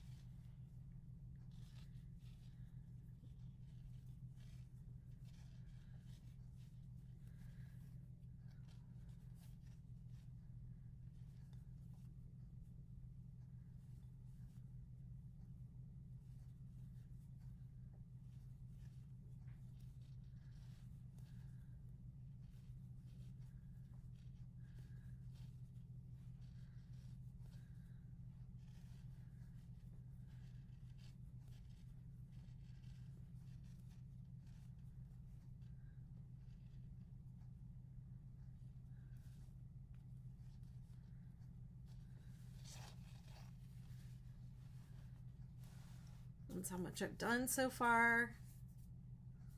Thank you, Jen. It's this is the 6-day kid blanket. I'm using Karen tea cakes, and I started with dewberry plum cake, and then I switched to rainfall. I'm finishing up the rainfall right now. I've just I have this much yarn. And then I'm going to switch to Ocean Night after I complete this skein. I'm going to switch to Ocean Night, and I'm going to be taking a little, taking a break to get something to eat, and I'm going to take my project down to the ocean and see if it's a good day to crochet down at the ocean today.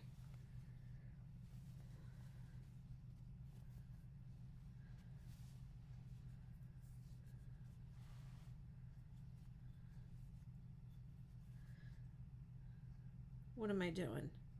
It's row 2. It's the 6-day kid blanket.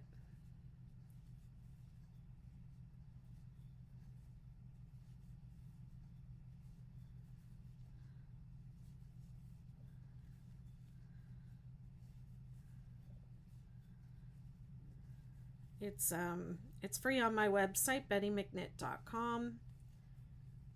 Free with ads, I should say.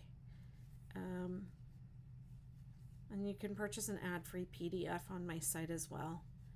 Betty McKnit 6-day kid blanket.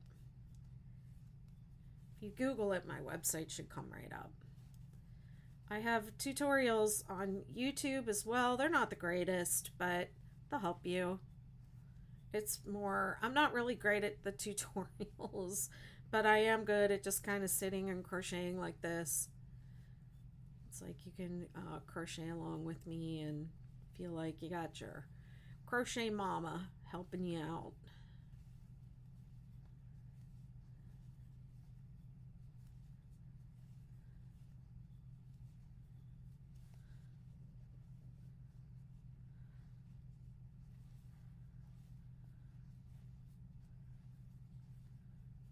You're welcome.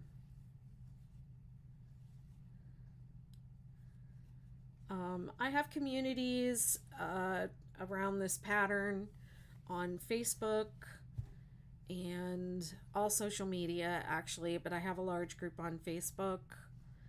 You can find me on Instagram, here on TikTok, and I have my own community on a platform called Mighty Networks, my own Mighty Network, and that's called the Betty McKnitiverse.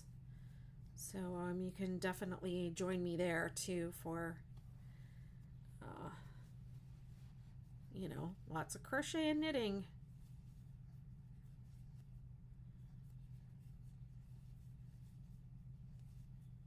I don't know what's making that sound or why.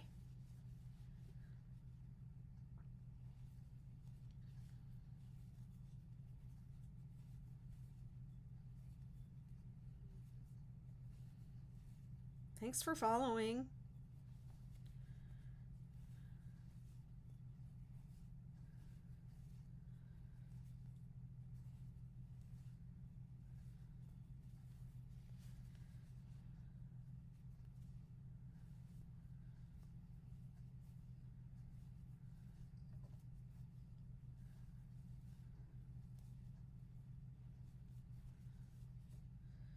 Yeah, I thought I had them all turned off. You know what it sounded like when you plug something in to charge it and it starts charging. That's what it sounded like. That's why I was like, that's weird.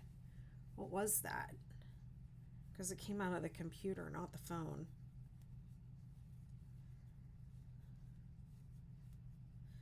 Almost at the end of this skein, and I'm gonna take my break after that, get something to eat. Oh my goodness, look at this. Yeah, I'm starting to make mistakes. It's time for a break.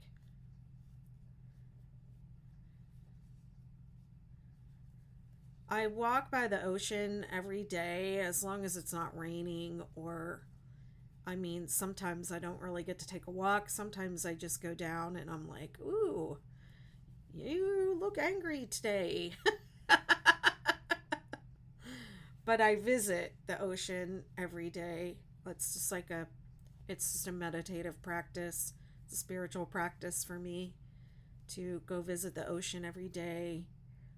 What did I say? What did I say?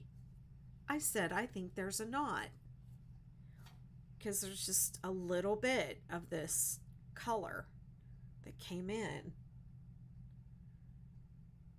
I'm gonna leave it in, but I will just say this for anybody who hasn't heard me harp on this.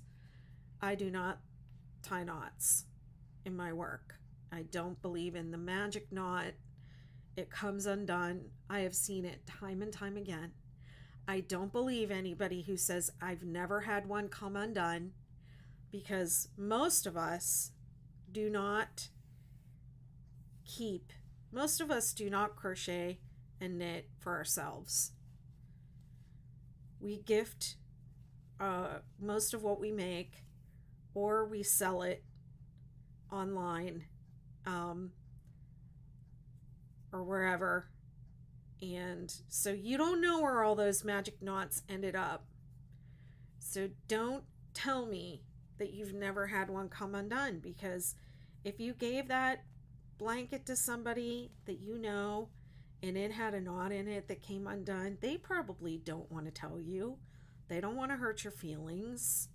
So, no, I am not leaving that in my work.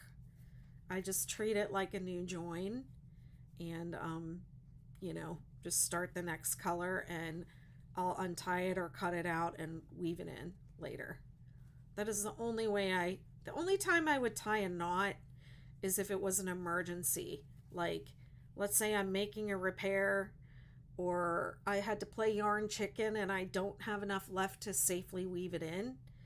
Then I will tie a knot to secure it, but I won't be happy about it. I won't be happy about it. So yeah, I do not leave knots in my yarn. Some people believe, oh, if you put a knot, in this blanket, wherever that knot falls on that person's body, they're going to have an ache or get cancer. I don't believe that's true. But I just think it's not a good way to secure your work.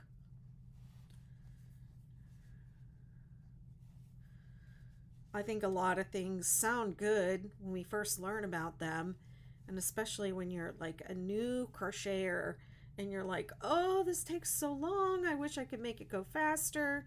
You want shortcuts.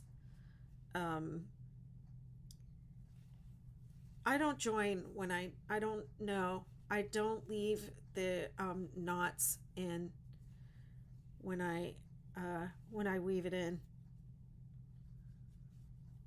I don't tie knots. The yarn had a knot in it. That's why that knot is there. So I left enough to weave in on both ends, I'm going to untie that or cut it out, and I'm going to weave it in securely, and it will not come undone. I um I had to take apart I've had to take apart my work after I've woven in the ends, and it is a pain in the butt. I cannot, I mean, it's work. That's why I don't tie my ends in until I'm done. I know some people are like, weave them in as you go along, and that's wonderful. I'm talking about my sister. I weave mine in as I go along, and then I don't have anything to worry about. And it's like, number one, I want to smack you, and number two, I'm not doing it. And the reason is because I've had to take apart the things that I've woven the ends in on, and it was a pain in the butt. When I weave my ends in, it is very secure. Okay, these are the first two. It feels so nice. This is Dewberry Plum Cake. And this, where the blue starts in, is Rainfall. And then this is Ocean Night, and that's going to be next. Yes, I'm doing it quirky fiber. I am intentionally working it a little bit tighter than I normally would, but it's because I've made a lot of these blankets with this yarn, and they all stretch out. Some of them have stretched out a little bit more than what I like, so I'm doing it a little bit tighter so that yeah. So I'm gonna leave that there, and I'm going to, let's see, I am taking a break. I'm going to leave TikTok going, but I think I'm going to stop the other live stream, and I'm going to get something to eat. I'm going to go to the beach, and I might be crocheting at the beach. I might not be crocheting at the beach, but I'm going to take TikTok to the beach with me.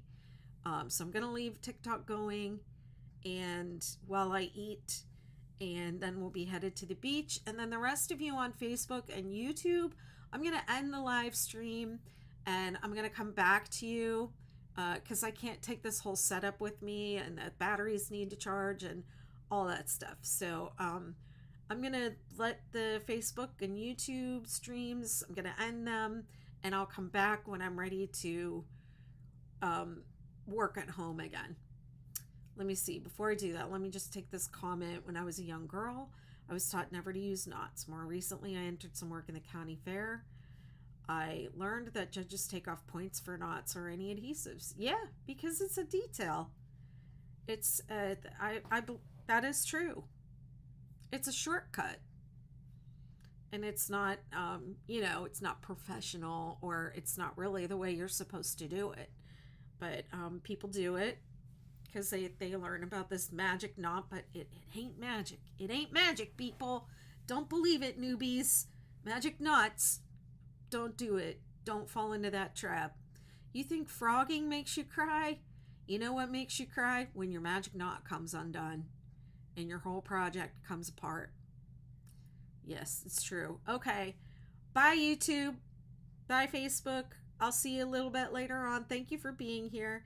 TikTok, I'm going to leave you going, and I'm going to take you to the beach with me.